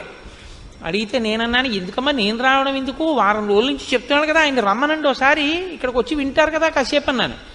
అంటే ఆవిడంది, ఆయన రాగలిగిన స్థితిలో లేరు అసలు, ఆయన ఇప్పుడు మంచం మీద ఉన్నారండి. అంటే నాకు జాలేసింది, అయ్యో అటువంటిప్పుడు మనం వెళ్ళడానికి భేషజం ఏమిటి, ఏదో ఇక్కడికే రావచ్చు కదా అన్నాను. కానీ ఆయన నన్ను చూడాలి, పాపం మంచాన ఉన్నారంటే నేను వెళ్ళాలి కదా అమ్మ, రేపు కొంచెం తొందరగా వచ్చి మీ ఇంటికి వస్తాను. తొందరగా వచ్చి వాళ్ళ ఇంటికి వెళ్ళాను. పెడితే ఆవిడంది, నేను మేడ మీదకి తీసుకెళ్తున్నారు నన్ను, ఆయన ఉన్న గదిలోకి తీసుకెళ్తే ఆవిడంది, అయ్యా ఏమనుకోకండి మీ ఉత్తరీయం తీసి కొంచెం ముక్కుకు అడ్డంగా కట్టుకోండి అన్నారు ఆవిడ. అంటే నేను తెల్లబోయాను, ఎందుకమ్మా కట్టుకోవడం ఎందుకన్నాను, మీరు లోపలికి దాకా రాలేరు అన్నారు ఆవిడ. ఇటు అలా ఎందుకు ఉంటుందా అనుకుని నేను ముక్కుకి ఉత్తరీయం అడ్డు పెట్టుకుని ఆ దగ్గరికి వెడితే ఆయనకి 2 కాళ్ళు చెయ్యి నోరు కూడా పడిపోయి, పడిపోతే దొల్లలేడు, మలమూత్రములు తనవి తాను విసర్జించలేడు, తీయలేరు, ఏదీ పడదు, ఎప్పుడూ అతిసారమే, ప్రాణం పోదు. అసలు నేను గుర్తుపట్టలేకపోయినా ఆయన అస్థిపంజరంలో ఉన్నాడు. మలమూత్రములు వెళ్ళి వెళ్ళి వెళ్ళి వెళ్ళి మొత్తం ఆ గదంతా వాసన పట్టేసింది. 10,000 ఇస్తానన్నా ఎవ్వరూ మేము పనిచేయమన్నారు. అన్నం లేకపోతే ఎక్కడో సత్రంలో తింటాం కానండి, మేం చేయమన్నారు. కాబట్టి ఇప్పుడు భార్య కూడా వెళ్ళి చేసే పరిస్థితి కాదు. కాబట్టి ఇప్పుడు ఆయన నా వంక ఇలా తల తిప్పి చూసి కొనుకులలోంచి ఇలా నీళ్లు కారితే నమస్కారం చేద్దామని ఉంది ఆయనకి. పాపం నా మీద ఎక్కడో ప్రేమ మిగిలిపోయింది. చేతులు లేవు, నమస్కారం చేయలేడు. కనుకులుకుల వెంట ఇలా నీళ్లు కారిపోతుంటే ప్రయత్నపూర్వకంగా నేను అయ్యయ్యో ఏం పర్వాలేదు అందామని 1-2-3 అడుగులు వేయిపోయి ఆగిపోయాను హఠాత్తుగా. ఎందుకో తెలుసా అండి, పురుగులు పట్టాయి అప్పటికే. శవం చాలాసేపు ఒక చోట ఉంటే చలికంపులా వస్తుంది, అటువంటి చలికంపు గదంతా. 2 అడుగులే వేయగలిగాను నేను. ఇంకా వెళ్ళలేకపోయాను. ఏం పర్వాలేదులేండి అందామంటే మరి ఉత్తరీయం కిందకి జారాలి. నేను ఇంకా ఉండలేకపోయాను, వెళ్ళిపోయాను. ఆ తర్వాత 6 నెలలు ఉన్నాడు ఆయన అలాగా. ఈ దేనికి ఉన్నట్టు అంటే బాధ అనుభవించడానికి ఉన్నాడు. అందుకే మన వాళ్ళు మృత్యువుని దేవతను ఎందుకంటారో తెలుసా అండి? ఈ శరీరము జర్జరీభూతం అయిపోతే దీంట్లోంచి సునాయాసంగా ఆవిడ విడిపించేసింది అనుకోండి, అమ్మయ్య అంట. లేకపోతే ఇప్పటికే చాలా ఖర్చు అయిపోయిందండి, ఇప్పుడు మాత్రం ఉండి మాత్రం ఏం చేస్తాడు అని ఇంటికి తీసుకెళ్లరు. ఇప్పుడు ఆయన్ని ఎక్కడ పెడతామంటారు? అన్నదమ్ములు వాటాలు వేసుకుంటారు, వీధరుగు మీద పెడతారు, ఆ గదిలో పెడతారు. పలకరించేవాడు ఉండడు, చూసేవాడు ఉండడు, తన అలా పడి ఉండాలి. అలా తీసుకెడుతుంది కాబట్టే సనాతన ధర్మంలో మృత్యువుకి కూడా దేవతాస్థానం ఇచ్చి గౌరవించారు. కాబట్టి వెళ్ళిపోవడం అనేటటువంటిది అంత తేలిక కాదు. రావణ, ఏదో అనుకుంటున్నావు, నీ ఒక్కడివి వెళ్ళిపోతాను అనుకుంటున్నావా? సీతమ్మ జోలికెడితే ఇంత భోగం అనుభవిస్తున్న లంక వెళ్ళిపోతుంది అన్నాడు. నిజంగా ఆ ఒక్క మాట కొంచెం జీర్ణం అయ్యి ఉంటేనండి రావణుడికి, అది ఎలా అన్నాడంతే. ఒకవేళ అది కూడా అయితే అని ఆలోచించి ఉంటే, నా కళ్ళ ముందు ఇంతమంది వెళ్ళిపోయి నేను ఒక్కడనే మిగిలిపోతే ఉన్నట్టా ఊడిపోయినట్టా అని ఒక ఆలోచన చేసి ఉంటే బహుశా మార్పు వచ్చి ఉండేదేమో. అసలు వినడం అన్న గుణం లేదు కదండి. ఇదే అది వద్దు ఎక్కడ. అందుకు కదండి మహానుభావుడు సులభాహ పురుషారాజంచతం ప్రియవాదిన అప్రియస్యతు పత్యస్య వక్త శ్రోతాచ దుర్లభ అంటూ మొదలెట్టాడు. ఏమి మారీచుడండి మహానుభావుడు. కాబట్టి నాశనం అయిపోతుంది రా లంక. నా మాట విను, వెళ్ళకు సీతమ్మ జోలికి. పరదార జోలికి వెళ్ళి బాగుపడిన వాడు లేడు. అంటే పరదార జోలికి వెళ్ళావో అంత తొందరగా మృత్యువు రాదు, అప్పుడు వస్తుంది. అప్పుడు ఈశ్వరుడు ఏం చేస్తాడంటే తీర్పు స్థానంలో కూర్చుంటాడు, తీయడు, ఉండి ఉపయోగం ఉండదు. అప్పుడు అనుభవంలోకి వస్తుంది పాపం. ఎవరు చూసేవాళ్ళు, అమ్మో సీతమ్మ సుందరకాండలో మాట్లాడుతుంది, ఇంకా వాతలు పెట్టేస్తుంది ఆవిడ. అయితే మాత్రం ఆయనకి అంటిందా? కాబట్టి భవస్వదార నిరత స్వకులం రక్ష రాక్షస మానం బుద్ధించ రాజ్యంచ జీవితం చేష్టమాత్మన కళత్రాణి చ సౌమ్యాని మిత్రవర్గం తథైవ చ యదిచ్ఛసి చిరం భోక్తం మాకృధా రామ విప్రియం. నీ దారయందు, నీ భార్యల యందు నువ్వు తృప్తి పొందు, నీ కులాన్ని నువ్వు రక్షించుకో, నీ యొక్క గౌరవాన్ని నువ్వు కాపాడుకో, నీ బుద్ధిని సక్రమంగా ఉంచుకో, నీ రాజ్యాన్ని కాపాడుకో, నీ జీవితాన్ని కాపాడుకో. కళత్రానిచి సౌమ్యాని, నీ యొక్క భార్యలతో నువ్వు సంతోషంగా ఉండాలని నువ్వు కోరుకుంటే, మిత్రవర్గం తథైవచ, నీ మిత్రులు సంతోషంగా ఉండాలని కోరుకుంటే, యదీచ్ఛసి చిరం భోక్తం, నువ్వు చాలా కాలం ఇలా సుఖాలు అనుభవించాలనుకుంటే, మాకృధా రామ విప్రియం, రామునికి మాత్రం అపకారం చేద్దాము అని ఎప్పుడూ అనుకోకు. నేను ఒకప్పుడు మృగరూపాన్ని దాల్చి ఇంకొక 2 మిత్రులతో కలిసి రాముడు అరణ్యవాసం చేస్తుండగా వెళ్ళాను. రాముడు కూర్చుని ఉన్నాడు. అప్పుడు నేను అనుకున్నాను, ఇప్పుడు తాపసి కందమూలాలు తింటున్నాడు, చాలా కాలమైంది కదా, అప్పుడు మానవాస్త్రం పెట్టి కొట్టాడని గుర్తు తెచ్చుకుని ఒక క్రూర మృగం రూపంలో ఉన్నాను కాబట్టి ఇప్పుడు నన్ను ఏం చెయ్యగలడని రాముడి మీదకి పరిగెత్తాను. తాపసం నియతాహారం సర్వభూత హితేరతం సోహం వనగతం రామం పరిభూయ మహాబలం. ఆయన బలాన్ని తిరస్కరించి ఆయన మీదకి మృగరూపంలో పరిగెత్తాను. తాపసోయమితి జ్ఞాత్వా పూర్వవైరమనుస్మరం. అప్పుడు నన్ను అస్త్రం పెట్టి కొట్టినటువంటి విషయం నా జ్ఞాపకంలో ఉంది. ఇప్పుడు ప్రతీకారం తీర్చుకుందామని వెళ్ళాను. అభ్యదానం హి సంక్రుద్ధ తీక్ష్ణశృంగో మృగాకృతి. నేను వాడి అయిన కొమ్ములతో మృగరూపంలో ఉన్నానప్పుడు. జింఘాసుర కృత ప్రజ్ఞ తం ప్రహారమనుస్మరన్. పూర్వపు దెబ్బ స్మరించి ఇప్పుడు రాముణ్ణి చంపుదామని వెళ్ళాను. ఆయన ఏం చేశాడంటే వాడి అయినటువంటి బాణములను ఎక్కుపెట్టి ప్రయోగించాడు. నాతో వచ్చినటువంటి వాళ్ళు అక్కడే ఆ బాణపు దెబ్బ గుండెల్ని చీల్చి చంపేసింది. నేను అటు ఇటు తిరిగి ఆ బాణపు దెబ్బ తప్పుకుని పారిపోయించాను. బాణం నాకు తగలలేదు, కానీ ఇహ ప్రవ్రాజితో యుక్త తాపసోహం సమాహిత. ఆ రోజు పారిపోయి వచ్చిన వాడిని అప్పటి నుంచి ఓ పర్ణశాల కట్టుకుని తపస్సు చేయడం మొదలెట్టాను. ఇహ బయటికి వెళ్ళటలేదు. ఎందుకు వెళ్ళటలేదంటావేమో, వృక్షే వృక్షే చ పశ్యామి చీర కృష్ణాజినాంబరం గృహీత ధనుషం రామం పాచహస్తం ఇవాంతకం. నేను ఎక్కడికన్నా బయటికి వెళ్ళాననుకో, వృక్షే వృక్షే చ పశ్యామి చీర కృష్ణాజినాంబరం, ఇలా తలెత్తి చూస్తే ఏ చెట్టు మీద ఏ కొమ్మ మీద చూసినా సరే నారచీర కట్టుకుని చేతిలో ధనస్సు పట్టుకుని రాముడు కనబడుతూ ఉంటాడు. ఎన్ని చోట్లని పరిగెత్తను, ఎక్కడికి పరిగెత్తినా రాముడే కనబడుతూ ఉంటాడు. అంటే ఆయన భయంతో ఈ స్థితిని పొందిన ఆయనకి మాత్రం రామదర్శనం అవుతోంది. ప్రతి చోట రాముడే కనపడుతున్నాడు. వనం కనపట్టలేదు, రాముడు కనపడుతున్నాడు. విశ్వం కనపట్టలేదు, విశ్వనాథుడు కనపడినట్టు. లోకము స్థానంలో లోకేశ్వరుడు కనపడినట్టు ఆయనకి రాముడే కనపడుతున్నాడు. కానీ భక్తితో మాత్రం కాదు. కాబట్టి ఇహ నాకు వృక్షే వృక్షే చ పశ్యామి చీరకృష్ణాజినాంబరం గృహీత ధనుషం రామం పాశహస్తమివాంతకం. పైగా ఎలా కనపడుతున్నాడో తెలుసా? చేతిలో యమపాశం పట్టుకున్నటువంటి యమధర్మరాజు గారు ఎలా ఉంటాడో అలా కనపడుతున్నాడు. అంటే ఎప్పుడు కనపడ్డా రాముడు ప్రసన్నమూర్తిగా మాత్రం కనపడలేదు, క్రుద్ధుడై కనపడ్డాడు. ఆయనకి కోపంతో కనపడ్డాడు, రౌద్రంగా కనపడ్డాడు. అంటే ఈయన చాలా భయంతో కూడినటువంటి స్థితిలో ఉన్నాడు తప్ప తక్కువేమి మనకు రాముండొక్కడుండు వరకు అన్న స్థాయిని మాత్రం పొందలేకపోయాడు. అంటే గతం యొక్క అనుభవాలు ఇంకా ఈయన్ని వెంటాడాయి. అపి రామసహస్రాణి భీత పశ్యామి రావణ రామభూతమిదం సర్వం అరణ్యం ప్రతిభాతిమే. నాకు అపి రామ సహస్రాణి, సహస్రాణి అంటే 1000 అని కాదు, అనంతం. నాకు ఎక్కడ చూసినా రాముడే. ఆ రాముడిని చూసి భీత పశ్యామి రావణ, నాకు భయం వేసేస్తుంది. రామభూతమిదం సర్వం అరణ్యం ప్రతిభాతిమే, అరణ్యమంతా రాముడే.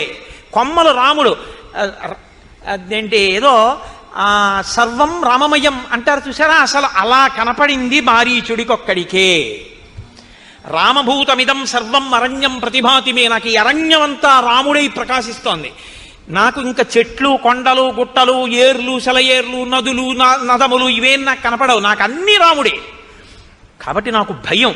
ఇది ఎక్కడి వరకు పోయిందో తెలుసా? పడుకుందామంటే దృష్ట్వా స్వప్నగతం రామం, కల వస్తే రాముడు వస్తాడు. కల దాటితే కదా సుషుప్తి. జాగ్రత్త నుంచి స్వప్నావస్థ, స్వప్నావస్థ నుంచి సుషుప్తి. అసలు నిద్రపోదామంటే రాముడే. అందుకని నేను నిద్రపోయి చాలా కాలం అయింది. పోనీ జాగృతిలో ఉంటే రాముడే. కాబట్టి ఇప్పుడు నేను రాముడి నుంచి తప్పించుకోగలిగిన స్థితిలో లేను. నేను ఎప్పుడూ రాముడు అలా చూస్తుంటాడు, నాకు అటువంటి రాముడు కనపడుతూ ఉంటాడు. నేను అలాగే భయం భయంగా ఒక చోట నక్కి ఉంటాను. నాకు ఎంత భయం పట్టేసిందో తెలుసా రాముడంటే? రావణ రకారాదీని నామాని రామత్రస్తస్య రావణ రత్నాని చరధాశ్చీమాత్రా సంజనయంతిమే. నా దగ్గరికి ఎవరైనా వచ్చి రాతో మొదలెట్టినటువంటి అక్షరంతో ప్రారంభమైన పదాన్ని పలకబోయి రత్నం అందామని అన్నారనుకో, నేను పారిపోతాను. రామ అంటాడేమో తర్వాతని. రత్నాని చ రథాశ్చైవ, రథం అందామని రా అన్నాడు అనుకోండి, నేను పారిపోతాను. ఎందుకంటే తర్వాత మా అంటాడేమో అని భయం. నాకు రా అని వినపడితే పారిపోతున్నాను. నాకంత భయం పట్టేసిందయా. నాకు రామ అంటే భయం, రాముడే నాకు కనపడుతూ ఉంటాడు. నాకు ఇంకేం కనపట్టలేదు వచ్చిన బాధ. నాకు చెట్లు పుట్టలు ఏం లేవు, అన్ని రాముడే. అది ఎలా పాశహస్తమివాంతకం, చంపేసేటటువంటి యముడిలో కనపడుతూ ఉంటాడు నాకు. కాబట్టి అయినా నేను తెలియక అడుగుతాను, రావణ మీ చెల్లెలు ముక్కు చెవులు కోసేశారు, ఖరదూషణాదుల్ని చంపేశాడు, ఉత్తిని చంపేశాడని చెప్పావు కదా, ఏ పని లేకుండా చంపేశాడన్నా? నేను చెప్పనా యథార్థం ఏమిటో? యది శూర్పణకాహేతో జనస్థానగతకర అతివృత్తో హతపూర్వం రామేణ కృష్ణకర్మణ అత్ర బ్రూహి యథాతత్వం కో రామస్య వ్యతిక్రమ. ఈ ఖరదూషణాదులనేటటువంటి వాళ్ళు మర్యాదని మరిచిపోయి రామచంద్రమూర్తికి ఇంతమందిని కలిసి యుద్ధానికి వెడితే రాముడు 14,000 మందిని యుద్ధంలో తెగటార్చాడు. శూర్పణఖ యుక్తాయుక్త విచక్షణ మరిచిపోయి రాముడి దగ్గరికి వెడితే ముక్కు చెవులు కోశాడు తప్ప అసలు విషయం తెలుసుకోకుండా నీ ఇష్టం వచ్చినట్టు మాట్లాడతాయేంటి? తప్పది. రాముడి దోషం ఏముందని ఇవాళ రాముడి భార్యను అపహరిస్తానంటున్నావు? నువ్వు అలా మాట్లాడకూడదన్నాడు. అసలు నిజంగానండే కుండ బద్దలగొట్టినట్టు అంటారు చూసారా, అంత స్పష్టంగా మాట్లాడేశాడు. ముందే చెప్తాడుగా, వక్తా శ్రోతాచ దుర్లభ. వినకపోవడం ఎంత ప్రమాదం తెస్తుందో మీరు రావణుడి వైపు చూడాలి. రావణుడు చూడండి ఎలా మాట్లాడతాడో. తం పద్యహిత వక్తారం మారీచం రాక్షసాధిప అబ్రవీత్ పరుషం వాక్యం అయుక్తం కాలచోదిత. కాలుని చేత చోదితమైన వాడు అంటే యమధర్మరాజు గారి చేత గ్రసింపబడడానికి సిద్ధంగా ఉన్నవాడికి మంచి మాట తలకెందుకు ఎక్కుతుంది? కాబట్టి ఎక్కలేదు. వాక్యం నిష్ఫలమత్యర్థం ఉక్తం బీజ మివోషరే. ఉషరక్షేత్రంలో పడినటువంటి విత్తనం ఎలా మొలకెత్తదో అలా మారీచుడు ఇంత కష్టపడి చెప్పినా రావణాసురుడి తలకెక్కలేదు. స్త్రీవాక్యం ప్రకృతం శుత్వా వనమేక పదే గతః. రాముడి గురించి అంత గొప్పగా చెప్తానంటే ఒక ఆడదాని మాట విని వెంటనే హఠాత్తుగా లేచి అయోధ్య విడిచిపెట్టి అరణ్యవాసానికి పోయినటువంటి ఉద్రేకం ఉన్నవాడు రాముడు అంటే. అవశ్యంతు మయా తస్యా సంయుగే కరగాతినః ప్రాణైః ప్రియతరా సీతా హర్తవ్యా తవ సన్నిధౌ. కరదూషణాదుల్ని సంహరించినటువంటి ఆ రాముడికి సరైనటువంటి శిక్ష ఆయన ప్రాణ సమానమైనటువంటి సీతని అపహరించడమే. అది కూడా నీ సమక్షంలోనే జరగాలి. అంటే నువ్వు నాకు ఉపకారం చేసి తీరాలి, చుక్కల జింకగా రావాలి. నా మాట వినద్దనుకుంటున్నావేమో. పంచరూపాణి రాజానో ధారయం చమితేజసౌః అగ్నేరింద్రస్య సోమస్య వరుణస్య యమస్య చ ఔష్ట్యం తథా విక్రమంచ సౌమ్యం దండం ప్రసన్నతాం. రాజు అంటే రాజు ఒక్కడే అనుకుంటున్నావేమో, రాజు 5 రూపాల్లో ఉంటాడు. ఆయన అగ్నేరింద్రస్య సోమస్య వరుణస్య యమస్య చ. అగ్ని స్వరూపం ఆయనే, ఇంద్రస్వరూపం ఆయనే, వరుణస్వరూపం ఆయనే, సోమస్వరూపం ఆయనే, యమస్వరూపం ఆయనే. 5 రూపాలలో ఉండి అగ్నిలా తీక్షణమైనటువంటి స్వభావాన్ని, ఇంద్రుళ్ళ పరాక్రమాన్ని, చంద్రుళ్ళ ఆహ్లాదకరత్వాన్ని, వరుణుళ్ళ దుష్ట నిగ్రహ లక్షణాన్ని, యముడిలా ప్రసన్నతను సంతరించుకుని రాజు ఉంటాడు. కాబట్టి రాజుతో మాట్లాడేటప్పుడు ప్రసన్నుడవై అంజలి ఘటించి వినయంగా మాట్లాడడం నేర్చుకోవాలి. నేను అడగని విషయాలు నేను చెయ్యమనని బోధనాన్ని నాకెవడు చేయమనండి నిన్ను? ఇది ధూర్త లక్షణం కాదా? కాబట్టి నేను అడగంది నువ్వు ఎందుకు మాట్లాడుతున్నావు? మాట్లాడేటప్పుడు భక్తి శ్రద్ధ అవసరం కాదా? నేను పోతాను, నా రాజ్యం పోతుంది, లంక పోతుంది, ఇవే నువ్వు ప్రభువుతో మాట్లాడవలసిన మాటలు? నేను ఏది చెప్పానో అది నువ్వు చేయి చాలు. సంవర్ణస్త్వం మృగో భూత్వా చిత్రో రజతబిందుభిః ఆశ్రమే తస్య రామస్య సీతాయాః ప్రముఖేచర ప్రలోభయిత్వా వైదేహీం యథేష్టం గంతుమర్హసి. నువ్వు నేను చెప్పినట్టుగా బంగారు చుక్కలు కలిగినటువంటి మృగంలా వెళ్ళి సీతమ్మ తల్లి యొక్క సమీపంలో కదలాడు. రామచంద్రమూర్తి నిన్ను వేటాడడం కోసం వస్తారు. ఆ తర్వాత నేను సీతాపహరణం చేస్తాను. బతికితే నీ ఇష్టం, ఎక్కడికైనా పో.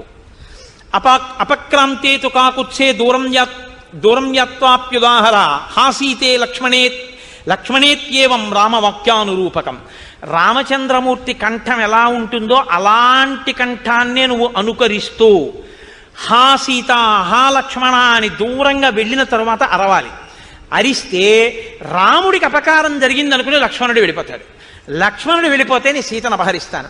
అపక్రాంతే చ కాకుత్సే లక్ష్మణే చ యథాసుఖం ఆనయిష్యామి వైదేహీం సహస్రాక్ష శచీమివ. ఇంద్రుడు శచీదేవిని ఎలా తీసుకెడతాడో అలా నేను లక్ష్మణుడు దూరంగా వెళ్ళిన తర్వాత సీతమ్మని తీసుకెడతాను. రాజ్యస్యార్థం ప్రయచ్ఛామి మారీచ తవ సువ్రత. నువ్వు ఈ పనికాని చేసి పెడితే నీకు రాజ్యంలో సగభాగం ఇచ్చేస్తాను అని రావణుడు మాట్లాడడం అంటే ఎలా ఉంటుందో చూడండి. మాట విననివాడు మాట్లాడడం అంటే ఎలా ఉంటుందో అద్భుతం. రావణుడి నోటి వెంట వచ్చినటువంటి ఈ మాటని వాల్మీకి మహర్షి మనకు అందించడం.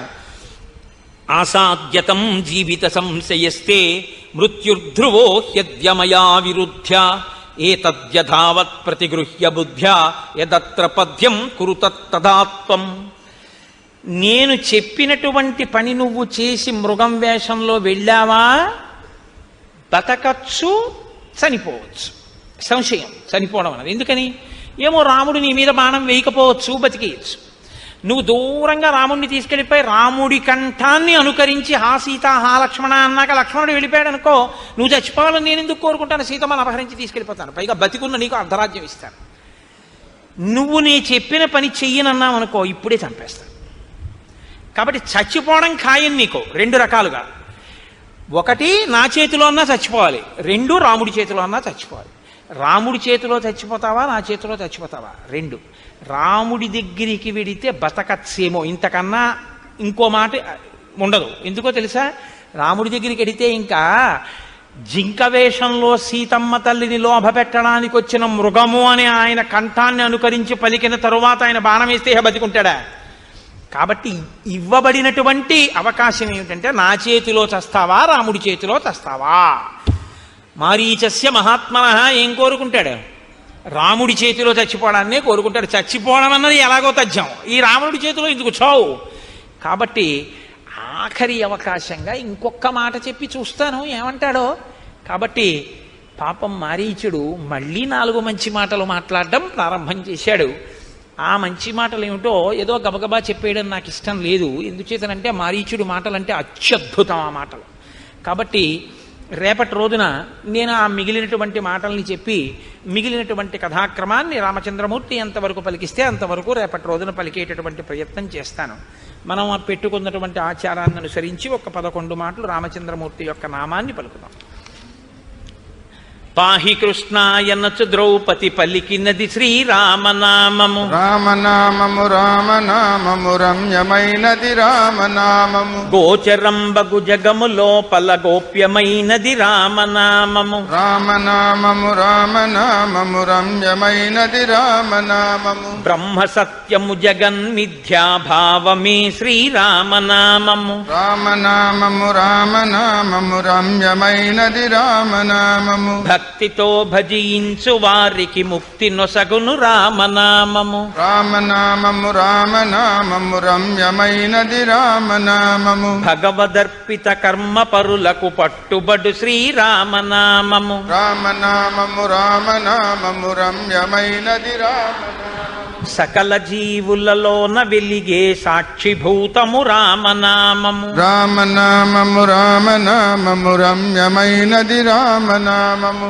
ఆంజనేయుని వంటి భక్తులకు ఆశ్రయము శ్రీరామనామము. రామనామము రామనామము రమ్యమైనది రామనామము. రాకడయు పోకడయు లేనిది రమ్యమైనది రామనామము. రామనామము రామనామము రమ్యమైనది రామనామము. సోమ సూర్యాదులను మించిన స్వప్రకాశము రామనామము. రామనామము రామనామము రమ్యమైనది రామనామము. దాసులను రక్షించదయగల ధర్మనామము రామనామము. రామనామము రామనామము రమ్యమైనది రామనామము. పరమపదమును చేరుటకు మరి దారి చూపునది ఈ రామనామము. రామనామము రామనామము రమ్యమైనది రామనామము. తల్లివలె రక్షించు సుజనుల నెల్ల కాలము రామనామము. రామనామము రామనామము రమ్యమైనది రామనామము. మంగళంబగు భక్తితో పాడిన శుభకరంబగు శ్రీరామనామము. రామనామము రామనామము రమ్యమైనది రామనామము. మంగళాశాసనపరై మదాచార్య పురోగమై సర్వైశ్చ పూర్వైరాచార్యై సత్కృతాయాస్తు మంగళం. మంగళం కోసలేంద్రాయ మహనీయ గుణాత్మనే చక్రవర్తి తనూజాయ సర్వభౌమాయ మంగళం. ఉమాకాంతాయ కాంతాయ కామితార్థప్రదాయినే శ్రీగిరీశాయ దేవాయ మలినాథాయ మంగళం. కరచరణకృతం వా కర్మవాక్కాయజం వా శ్రవణనైనజం వా మానసం వాపరాధం విహితం వా సర్వమేత్తక్షమస్వ. శివ శివ కరుణాబ్ధే శ్రీ మహాదేవ శంభో. సర్వం శ్రీ ఉమామహేశ్వర బ్రహ్మార్పణ.